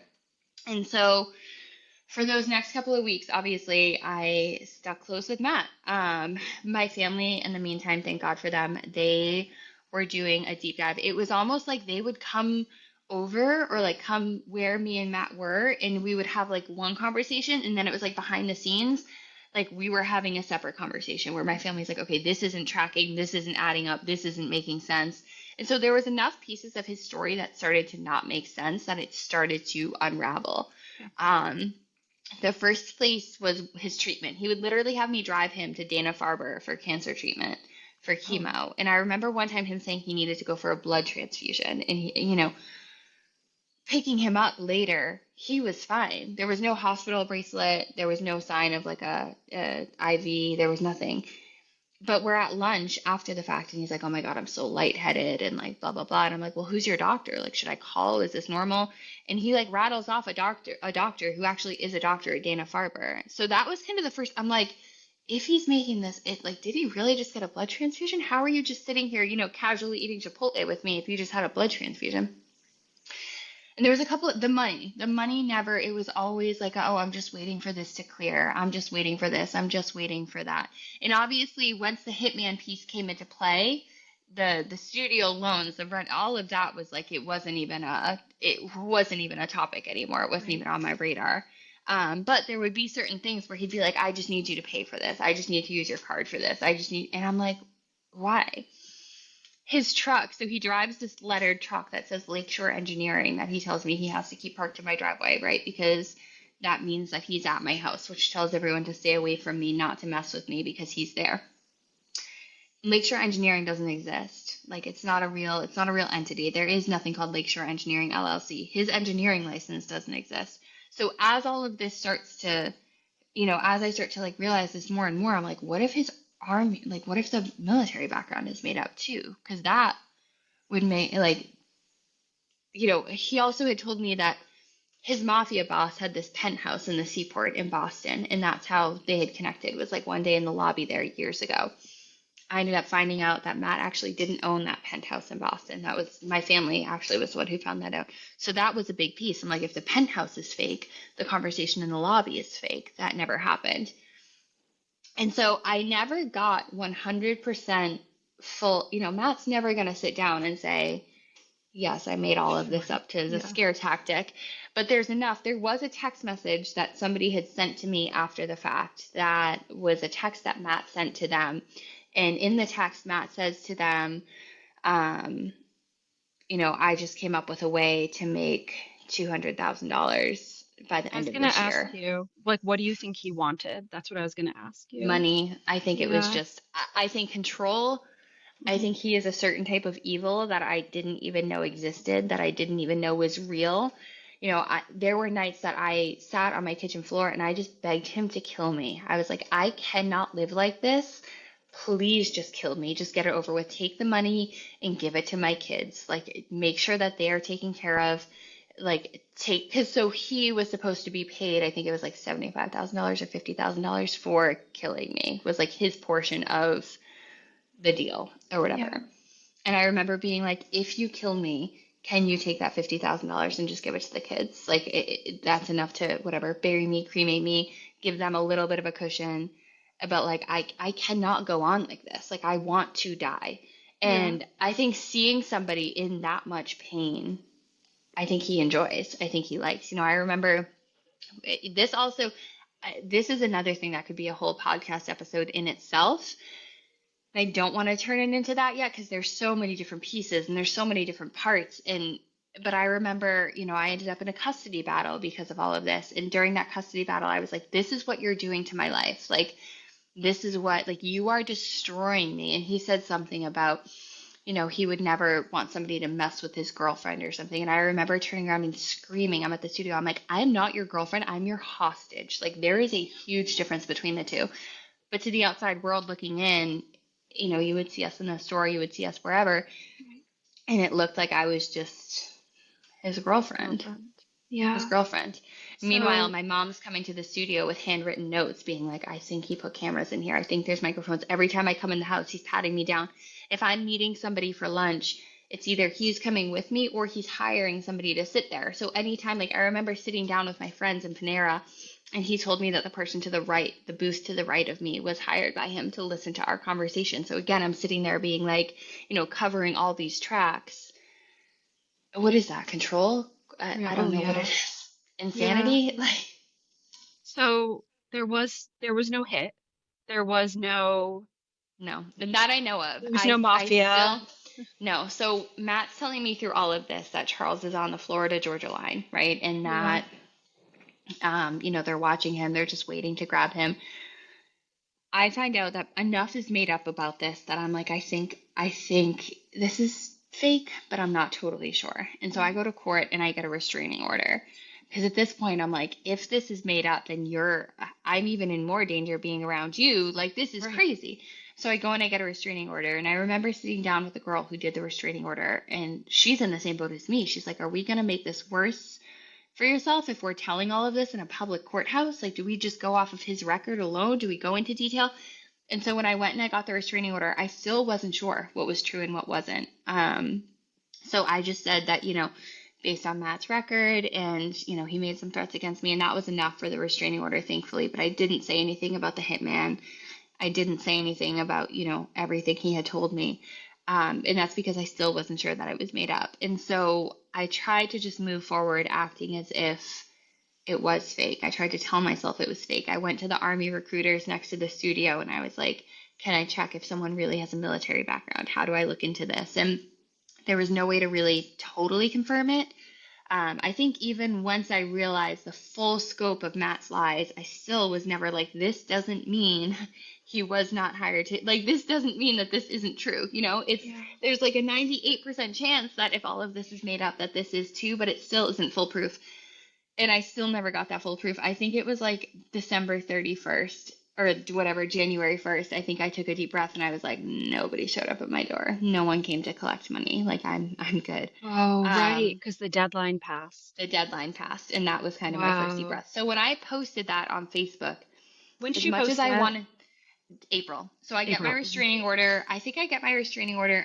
I think it was like the end of February, beginning of March.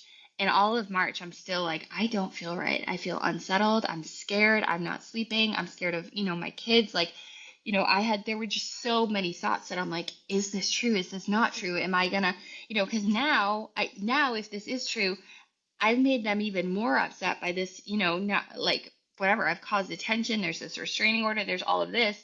So like now are they going to torture me even worse? And Right. so the only thing I kept coming back to is like if I can find out where Charles is, I can find out what's true here and what Makes isn't. sense.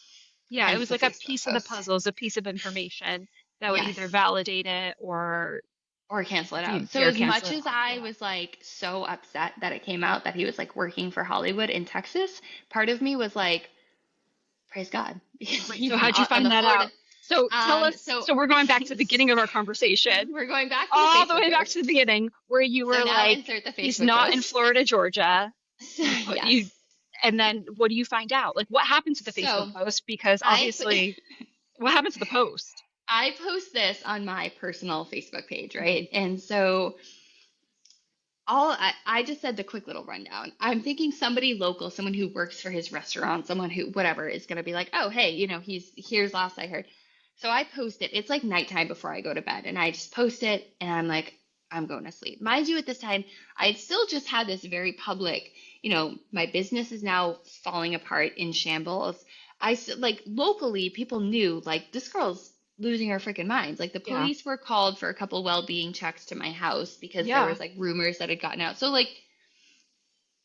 I mean, like I think it looked like full yeah, transparency from my side. Like, again, like we were like acquaintances, we were friends, we'd meet up for yeah, coffee every once in a while. And I had people being like, are you friends with Ashley? Like, she's going crazy. Like, the cops are getting called on her. yes, Like, business is yes, falling apart. I'm like, I don't know. yes. She's like really I nice to me. Like, she yeah, seems like, I'm like, I don't know. Like, I I don't know never what's got, happening. she doesn't seem crazy to me. And like, I just kept Yeah. saying that to people. I'm like, I kind of really like her. Like, I I I don't really know. like her. Thank you, thank you, thank you for still being on my side.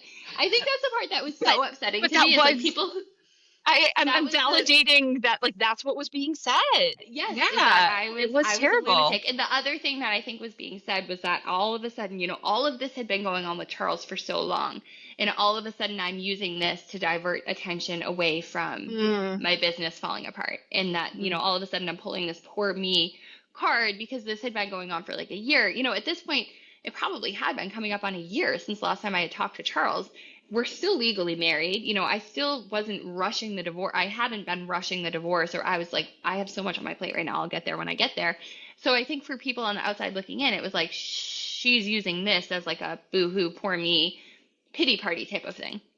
And that couldn't have been further from the truth. yeah. So when I found out that, yeah, so I post that on Facebook, I go to sleep, and I wake up the next morning and I was like, oh no. It I went like I don't know. viral. It went, I think the next morning there was like 100,000 shares or something. Again, there's going to be someone who's commenting Mm. being like, there was only It's only 70,000 shares, at the whatever. end. But it went, I remember the next morning waking up and being like, oh my God. And I went to work. I went to work the next day. I was like, I'm just going to, at this point, you know, I'm, my staff has left. I was, whatever. I'm working completely by myself. I'm trying to keep the business glued together. I'm trying to hold appointments, whatever. And people are still coming in and they're like, do you know that you're all over TikTok and You're all like, over oh, everything? And luckily I had like put my phone down. I'm like, I'm just gonna focus on work right now. And I remember picking my phone up middle of the day and there is so many messages, so many calls, so many voicemails, text messages from reporters. And that's when yeah. I was like, oh my God. And I forget when it even, I think it was like 24 hours later, we found out where Charles was and like the post was taken down. Like it wasn't even up for Right. 24 hours. But it was It like was crazy. on like But TMZ. It it was went on everywhere. like So I only posted that post on my personal Facebook page. It was shared from there, and then people on like, you can share it onto like the Are We Dating the Same Guy pages and whatever. But I never did that. I only posted it one place, and that was my thing. yeah. TikTok picked it up from there and TikTok, whatever sleuths that they said, Hmm. and everyone really rallied. And I still have like, if I scroll through all of the messages that I got on that day, I still have so many unread I messages. remember But you showing me your inbox and just being like, I don't know where to start. It's yeah. insane. And Hmm. so it comes out that he's working in Texas. And to top it all off, he's working for the producer of Yellowstone. And then to top that off even more, the producer of Yellowstone's wife is posting a video of the two of them like doing shots because she is unaware of everything going on right now.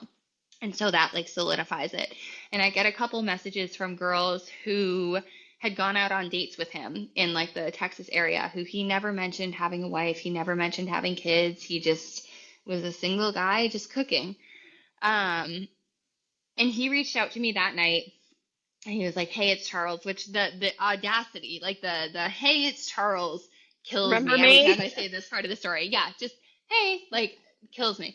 Yeah, he's like, "Hey, it's Charles. Like, I'm happy to have a conversation with you, but can you please take the post down? Um, my workplace is like they're not happy that it's up. It's like a privacy thing or whatever." And I don't even think, Paula, I don't even think I responded back to that message. I don't even like. I literally was like, you know what? And I had so many people reach out to me for interviews.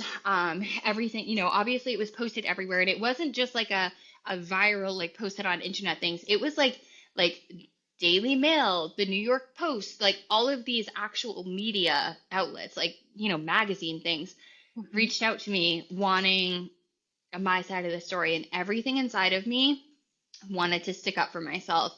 Everything inside of me wanted to be like, oh, you know what? Here, I'll tell you the full story. Like especially reading the comments, reading how much I got dragged killed me. Like I sat, and if I hadn't already wanted to die, which obviously at this point I am heavily depressed, reading these comments, like people who I loved so much, this job that I loved so much, this reputation that like I don't think it was just like a fake reputation of like, oh, she's a really nice girl.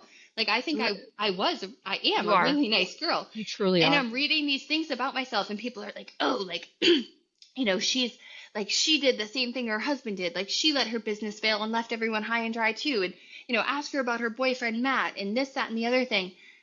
And or my favorite was like people who had never even met me. They're like, "Oh, she must be a crazy wife, and that's why he took off running." And or people are like, they were never really married. Just the things that were posted about me were so hurtful. Yeah. And I so badly wanted to, I had Inside Edition be like, "We'll offer you a segment. Come sit down with us for an hour."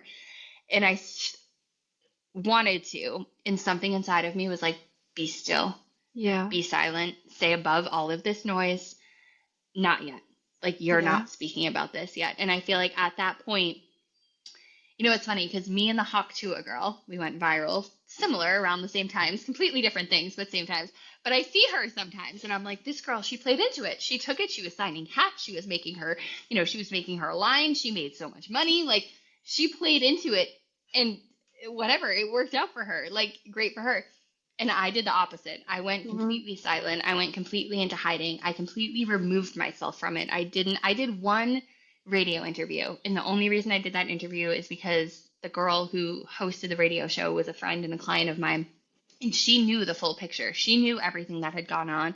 And she knew what was on limits and what was off limits. And that's the only reason why I did that with her, because I was like, we are not talking about the mafia. We are not talking about the money. We are not talking about the businesses. We are not talking, like, no, we will talk specifically about this post and about single parenting and whatever, but I'm not touching on that. And I knew that I was like safe there. But I didn't do any like formal interviews. Yeah. This is the first time I've like ever actually You spoken know? about all of this. Right. Thank you. Thank you. Um, the disappearing season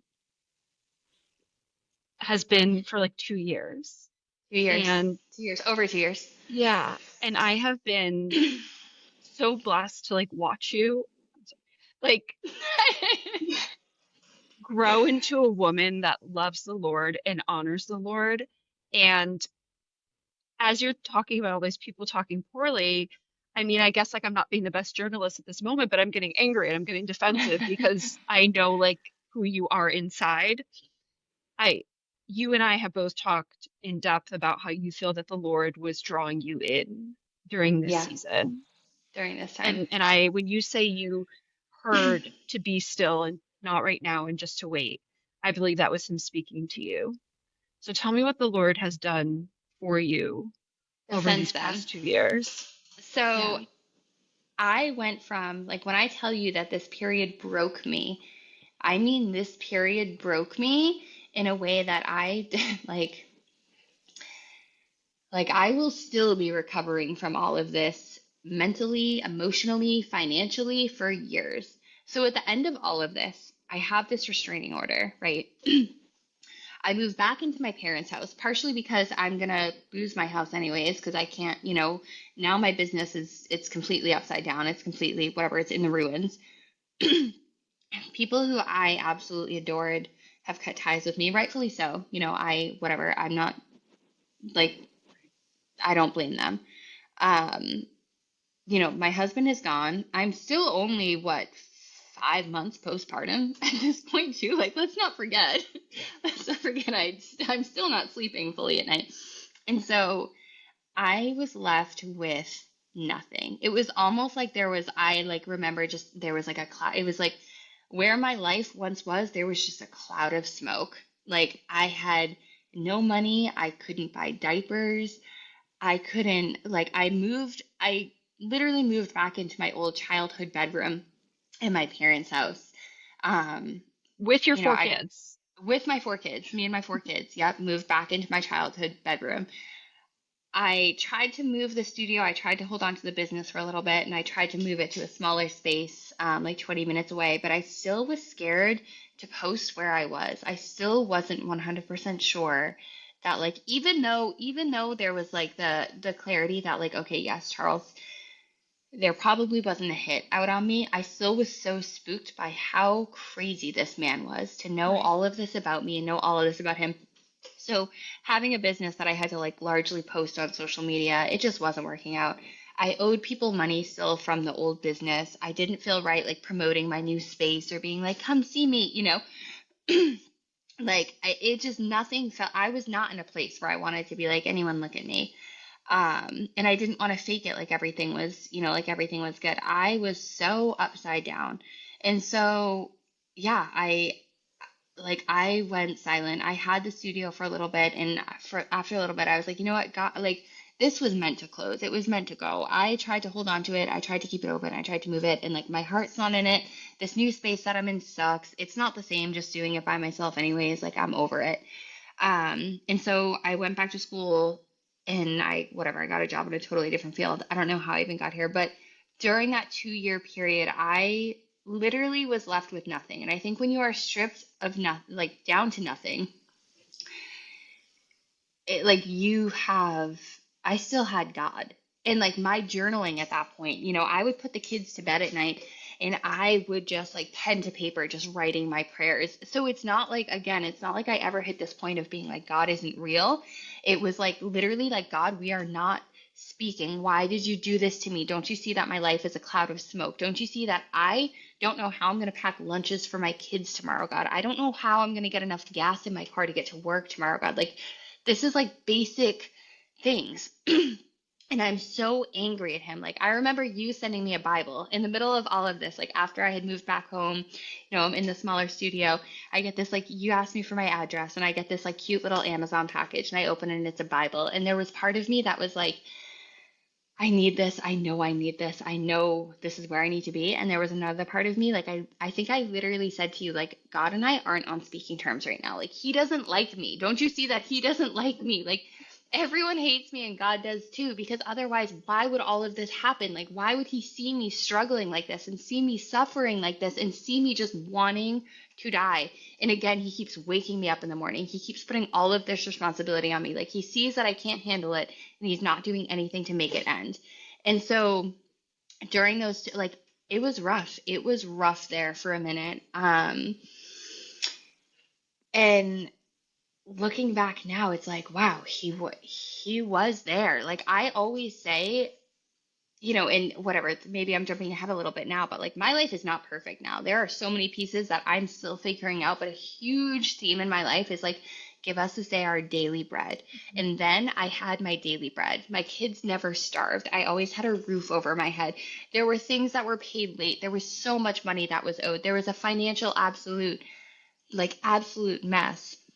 But like my like, how am I going to get to work today? How am I going to, have enough money to pay the babysitter this week? How am I going to, like, I'm still here. I got through it. We're on the other side of it a little bit, or working our way towards the other side of it. And I think through that period of like, where I could have dove into so much noise, it was like a rebonding time for me and the Lord. And I think through that period being off of social media, when you're mindlessly scrolling, I had the Bible app on my phone. Like when I had time to kill, I would be scrolling through my Bible instead, or like the Glorify app, or I took that time and I think I intentionally unplugged because I wanted to plug into something else instead. Right. And then when did you start feeling like the Lord was no longer like Mad at me? yeah, yeah. Like he loves me again? Yeah, like Um, when did you start feeling like connected to the Lord again? so I went through, I think looking back now, I can see that there were little moments where I'm like, oh, wow, that was such a blessing. And I just wasn't in the headspace to fully appreciate it. I had a friend at that time who I'd been friends with like all through high school, who her and I had like reconnected in the middle of everything. I think it was when she saw the viral post, she called me and she's like, "Are you good?" And I'm like, "No, no, I'm not. I'm not good at all." And our lives are so different. Like she is, she's single. Last I knew, she was single. She doesn't have kids. Like she goes to work. She has her cute little apartment in the city. And so her and I that summer, so that would have been April that the post went viral. So that summer, she bought me tickets to so many concerts and she would just be like, "You just need a fun night out." And she would like take me out and we would dance and we would sing and it was like a night where I was just like, I'm so carefree. And so like it's things like it's people like that, that I can be like, "Oh wow, God was still like he was still there. He was still working." My hairdresser, I remember and all of this sounds so petty because it's all like Mm-mm. financial, but whatever. It's just people's hearts being moved to do something that like they have no idea how much I needed it at that time. My hairdresser, I remember her reaching out to me and she's like, "I haven't seen you. Like, what's going?" And I'm like, "Girl, like the last thing I can pay for." My extensions were literally there was one bead left. Like it was hanging completely sideways with just one bead. I would have to put it in a ponytail and then like put that in a ponytail to be able to cover it. And she's like, "I like, are you? What's going on?" And I'm like, "It's the last thing I can pay for right now." Like at Hmm. this point, keep in mind, I move into the smaller studio space. And I think there was this big misconception that like I found Charles and all of a sudden I start getting child support and there's like this like happy ending. And that's completely false. Like I found Charles, but he was fired and left that job. So Hmm. really I didn't find him, but that's a whole other story. And so I move into the smaller studio space. I'm kind of off the radar. So I'm literally making enough money to pay for childcare every week. If I could make enough money and pay for gas and groceries, it's a good week. But like I'm breaking even. So at this point, she's like, "I haven't seen you." I'm like, "The last thing I can pay for is my hair." She's like, "Don't even worry. Just come in. Just come get your hair done." And like that for her was such a simple thing. But for me, I was like, it meant the world to me. But I couldn't see it at the time, but looking back, I can see God putting little people in my life of just like this is what she needs right now, and this person is going to give it to her. My babysitter, I remember her being like, "Just take whatever you need to off this week, or just throw me whatever you can." Yeah. Um, my parents letting me stay there, my parents letting me live there. My life didn't look like how I wanted it to look at all, and it didn't look like what it was used to it looking like, and it felt like it was an absolute disaster, but like I had enough. I had everything I needed. Like my kids were healthy. My kids throughout all of this, they think it's the best thing ever. They're like, "Oh, we're going to have a sleepover." There's no regulation, there's no bedtime, so they're like, "This is great." Um, I think God really started working in my life. I think he planted such a big seed with you. And I think it was those days where, like, you were by me through so many dark times, like, so many of those days where things were really bad, whether that was days at court or whatever, that, like, we just happened to have plans to, like, get coffee on that day. And I'm like, "Oh, I just have court in the morning and we're meeting up." And it was like days that my life was falling apart. Like, you were literally there with your hand on me, being like, "Yeah, let me pray for you." I will never And forget that day in the car when like we were yes, praying and you got that yes, terrible phone call. yes, And yes. I was like we were friends, but I was like, I barely know this woman. Not And that kind of yeah, friends. Yes. Yes, and you were just like, "I'm going to just hold you through this and we are going to yeah, just," and I like broke down. Like I sobbed. And I think looking back now, it's like God knew I was going to need you. Like God was yeah, like, I had had faith before all of this, but not like I do now. I went to church on the holidays, or sometimes I would go when things were like really bad, but I wasn't into scripture like I am now. I didn't know, the quiet time with God like I do now. I didn't know how truly much He loved me yeah, until all of this. And so, um, God knows that I probably yeah. shouldn't even joke about this, but I always do. Like, God knows that I am a sucker for a handsome man with tattoos, and so I meet a handsome man with tattoos We in all my have a type. gym. We all have a type. We all have a type, and God knew exactly what he was. And I meet him in my gym at like 5 a.m. I like looking like a train wreck, and so I meet this man who his looks don't line up with who he is inside. And so after I'm talking to him for a little bit, he is a man of God. Like he walks with the Lord very much, and he goes to church. And so he starts telling me about his church, and I'm like, yeah, I used to do that too, but God and I, like, we're not good anymore. We had a falling out. And so, oddly enough, he goes to the same church that you go to. And after him going, we would God spend is so good. all weekend together. And Sunday morning, like, he'd go to church, and I'd be like, yeah, I'll see you after. Like, that's not for me. And finally, he's like, why don't you just come? Just come. And I had already been to New Hope. I had been when they were downtown. I had been, a couple of times. But this was like the only time where I truly was like, God doesn't want me there. Like, he doesn't, don't you see what he let my life become? Don't you see the punishment he put me through? Like, don't you see that? I don't know why I'm not his favorite. Like, I'm not, he doesn't want me there. And I remember going with him, and I sat down in those chairs, and my God, I bawled my eyes out. But it was like the sweetest homecoming I've ever felt. It was like, this is where you need to be. I don't even remember what Neil preached that day, but I just knew, like, this is it. This is where, like, he's here. He is still with me. Like, he does still love me. He is still looking out for me. And mentally, I was wrecked. Like, my poor boyfriend, we're leaving, and he's like, I thought you were gonna be happy coming. Like, what happened?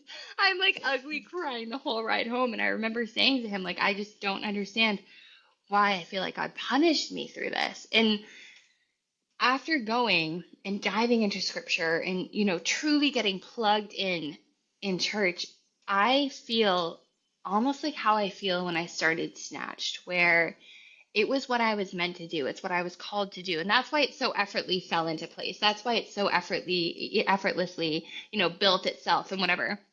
And that's how I feel about this experience, where I'm like, I lived through this because there is somebody out there who is either getting ready to, go through an awful divorce. There's someone who's getting ready to have a baby that's by her, like, completely by herself.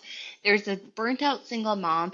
There's somebody out there who feels like God left them. And I went through all of this so that I can come out on the other side and say, like, he's not there. Silence doesn't mean he's not there. Silence means just wait. It means sit still. It means continue to pray. It means deepen your prayer life. It means, dive into scripture more, but he's right there. He still has you. And I feel like that is like my soul is on fire for it now, to be like, Right.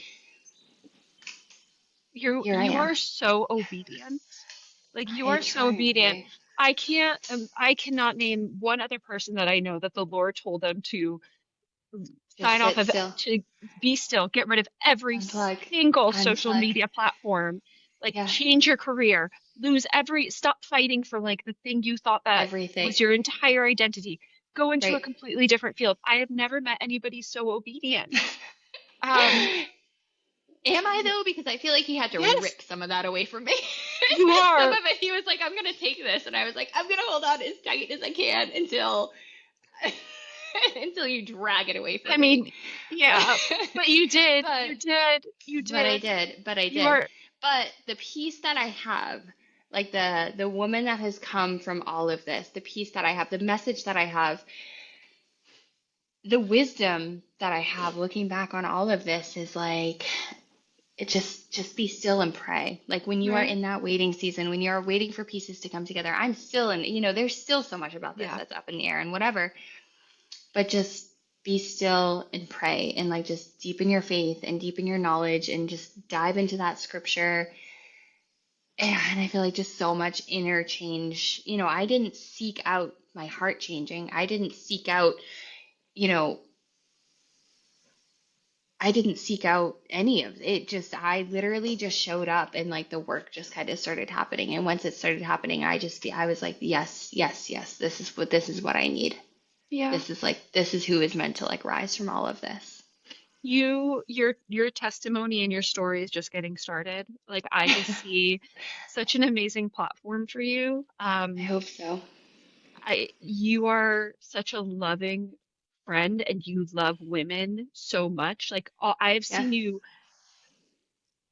I've seen you pour so deeply into women. I know that hurts a lot because of what happened Yeah. in the whole story, but I have seen you pour so deeply. You've poured so deeply into me. If there are women that are going through any element of what you have gone through and they don't know the Lord or they feel that the Lord has abandoned them, like genuinely from where you were, what would you have to say to them? Oh, this is so, I like, first of all, go to church. If you're Yeah. not going to church, go to church. Like, get plugged in, meet people. Because I remember when I first, I think I almost did myself a disservice for a little bit. You sent me that Bible, and I remember reading it, but I couldn't comprehend what I was reading, and I couldn't make sense of it, and I couldn't fully understand the message because I didn't have the church community that I needed to like help me break down that message. The best thing you can do for yourself is just show up at church, sit down, have a seat. You don't even eat, like, don't even go and talk to anybody because people are probably going to come up and talk to you, but just show up. Find the church that's been calling to you and just go there. And the second thing is like just hold tight. And sometimes you do have to break it down to like, whatever it may be, whether it's there's so many different things, whether it falls into like financial stress or health stress, or you just don't know which direction you're going in, or career stress or whatever, like that. Give us this day our daily bread. If you go to bed at the end of the night and you're like, okay, I'm here. I like, I'm here to go to sleep and wake up for another day. Then like you had your daily bread. You had what you needed. Do you For me, when know I Wait, hold on. I want to cut you off for a tell second me, because, like, I don't think you understand, like, the biblical significance of that, like, to you. So it refers to when Moses was with the Israelites going around in circles, and the Lord is giving them daily manna, their daily yeah, bread. And, like, they are told that, like, every single day, and they're in Exodus, like, they are in this waiting in it, season. They are in, like, the chaos. And they're yeah, like, we don't know how we're going to eat. We don't know how we're going to feed our babies. We don't know our family's going to die. Like our life is yes, in there's no danger. answers, And yeah. the Lord keeps giving them daily bread out of nowhere, out of the sky. Yes, give Like, us so this day our daily bread. the fact that the Lord has given you that word is so relevant To beyond all just of this. to all of it, beyond Yeah, even a surface level. He has always given you a daily bread. always, always. Like I have always, it might not be what I thought it was going to look like. It might not be how my, ideal would look. It might not be that veneer polished version of my life that I was very comfortable in. But I have everything I need. And everything I need is better for me than everything I had then because it brings me closer to him. It Mhm. brings me closer to like the truest version of myself. Um, Yeah, I think that's where I get myself in trouble is when I'm thinking, when I'm 5 years down the road, being like, I'm still gonna blah blah blah blah blah, or like, I have 4 kids to put through college, or I have this, or I have that, and I'm not there yet. Like, this is Right. our daily, like one day, and maybe my roots of that belief comes from, when I first stopped drinking and like one day at a time, but it truly is like day by day because you don't know what the Lord is going to bring into your life tomorrow. You don't know. His timing is so divine. Like that there will be little pieces that fall into place that you never saw coming. There might even be catastrophes that you didn't see coming that, will so just day by day. Um I also think something that's so so special to me is Romans 8:28. And I think this is special to me for two reasons. One, because you and I had a heart to heart about it before you baptized me in Mhm. January. I remember you saying, how, like, I remember saying to you, like, I just feel like all of this is not going to be for nothing. There is going to be a purpose that comes out of that. And I think that's because I knew that when you go through something, you can speak about it differently, right? When you have this like personal experience with something, you can speak about it and you're speaking from a different level because you've lived through it. And so I knew that like I have that level now. I have that experience. I had the experience of being a single mom even before Charles, whatever, but not like I do now, not like in the thick of it like I do now. And so I remember saying to you, like, this is not going to be a wasted season. This is not going to be for nothing. And you had told me, Romans 8:28, what it comes, the worldly version of that is everything happens for a reason. Right. Um, The Lord but works God all things for those who love for him, who are good. called according to his purpose. Hmm. Exactly. Exactly. And so that has become so engraved in my heart that like it will be all things for good. All things are going to be good. Um, I also think just, I don't know if there's got to be a biblical something about this, but just forgiveness, the power of forgiveness. I don't want to play the victim card here, so how I word this, like I want to be careful, but carrying around hate, carrying around, just feeling like you've been done dirty or you've been done wrong or whatever, it is so heavy. It is gonna weigh you down. It is not gonna, like, it is not, that's not how God wants us to live. You know, God will take care of it. The people who have done you wrong, the people where you've been wronged, the people who have, done things that they shouldn't have done, like God's got all of that because he Yep. saw all of it. So He like is a it's not my just God. He is Exactly. So it's just. not my job to sit here and bash Charles. It's not my job because God sees that. God sees what happened. But God also sees the struggles that Charles was going through at that time. So whether or not what Charles did was okay or not okay, like that's not my decision to make. I don't, it's Mhm. not my place to punish him. It's not my place to, he'll have to cross that bridge someday. And I'm Right. so glad that I'm not going to have to ever say to God, like, I abandoned my kids because I don't think that that's what he's going to want to hear. But, that's his. And I think just another thing of like, God working all things for good. Like my boyfriend and my son are soulmates. There is no other way to say it other than they are soulmates. Like these two They're so knew cute. each other in another life. They met each other in another life. They are the same exact person. And I look at my son and I look at my boyfriend and I'm like, you two needed each other because my Mhm. son, if Charles was still in the picture, this is going to sound like the bitter, angry ex-wife, but whatever. But like my son would outman him. Like my son Mm. likes to ride around on his dirt bike. He is just an all-American, like dirty little boy with his scraped up knees and his cuts everywhere. And like, the other day he has ants crawling on his hand and he's like, look at my ants.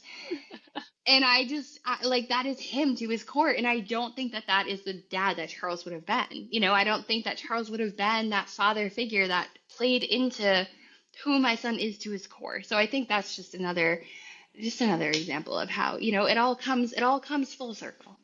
Yeah, it sure does. Yeah, going back to that, and then I'll ask you to pray. God is a just God, and he has wrath. He is Yeah, wrathful, and yeah, that's why we need his grace, and that's why we need for his forgiveness, because we will be held responsible for every single one of our sins, every exactly. single one of them. And without his grace, we will we will get that wrath. Without, the blood of Jesus, we Yeah, deserve that wrath. So, I pray that Charles knows the Lord. I pray that he right. repents. I pray that Matthew meets the Lord and that he repents, right? Yeah, that Yeah, one's I a know, little bit right? harder for me. That I one's know. harder. Charles, I'm like, I wish you well. Good Yeah. riddance over there. Um, It doesn't mean you have to be yeah. friends with it. You know what I It doesn't mean? mean you have to Like, be friends. It doesn't mean I have to let him back into my life. It doesn't mean I ever have to let him into my kid's life. I just yeah. recently, another thing that was, whatever posted about me in the comments, whatever, it was, that I was doing all of this for money, that I wanted money, that I wanted whatever. And I, just for the record, have not seen a dime from him since all of this Yeah. happened. But the DOR just recently reached out to me and they're like, we think we might know where he works. Do you want us to move forward with child support? And I said no because God is a just God, and that money, like it's like blood money at that. Like it'll hmm come to me another way. I will take care of my kids another way. I will have what I need to take care of my kids. Where like I don't even like if you don't want to give it willingly, it's like what they always say about what is Hiding. it? The yes, Yeah. exactly. Like give will a cheerful giver. If hmm you don't want to do that for your kids, I don't even want it because I know that God is going to take care of it in another way. That's I a don't great know way what to just think sent of me on it. that tear, but he's just Yeah. he takes care of all of it. I love you and I'm so proud of you. I love you. Thank you. I wouldn't be here Do without you. I know. No, you would. You would, but I also wouldn't No, be here probably without not. you. The Lord provides so much. He provides so many people in so many circumstances. Yeah, he knew I was Do going to you, need you. yeah. Do you want to pray to close us out? Do you want to pray for our Yes. listeners? Yes, Yeah. absolutely. Okay. Go ahead. Um, all right, God, thank you so much for Paula, first and foremost. Thank you for giving me somewhere where I feel like I can share my experience and share my journey and share my testimony about how I found you and share this in a way where I know it's going to be well received, God. Please let my message of finding you again and not being abandoned by you, please let that stand out more than any of the drama and any of the, whatever, the speculation, the juiciness. Please just let your word be what stands out most Yeah. to all of us in here. God, please guide everybody listening to this, help them to grow closer to you and to have a relationship with you that's even better than what they know right now. Please help them to be givers, to spread kindness into this world, and to be the people that you mean for them to be, God. Please continue to help all of us grow closer to you and to be women of faith and to be blessed in all the ways that you have laid out for us. In Jesus' name, Amen. amen. Amen. You know what's funny is I end every single episode with like, where can our listeners find you? You can't, you can't hear. I will be making my reappearance to social media. Yeah. I don't even know what my Instagram handle. I think it's like Ashley Marie MCG. I think I've had it deactivated, but I'm prepping myself up to kind of come back to the real Yeah. world. I feel like I'm ready for it. I feel like I'm called to do it. I feel like I have too much goodness to just You do. stay hidden now. Yeah. So maybe by the time this airs, I'll be back on social. If Maybe. not, And just hang tight, and I'll make my way there eventually. keep watching because she's got Keep watching. a lot. Yeah. Just trust me. Keep watching. Keep watching. Awesome. Just keep Thanks for watching. being on. Oh my God. Thanks for having Okay. me. It was a Love pleasure. you. Love you. Bye. Bye.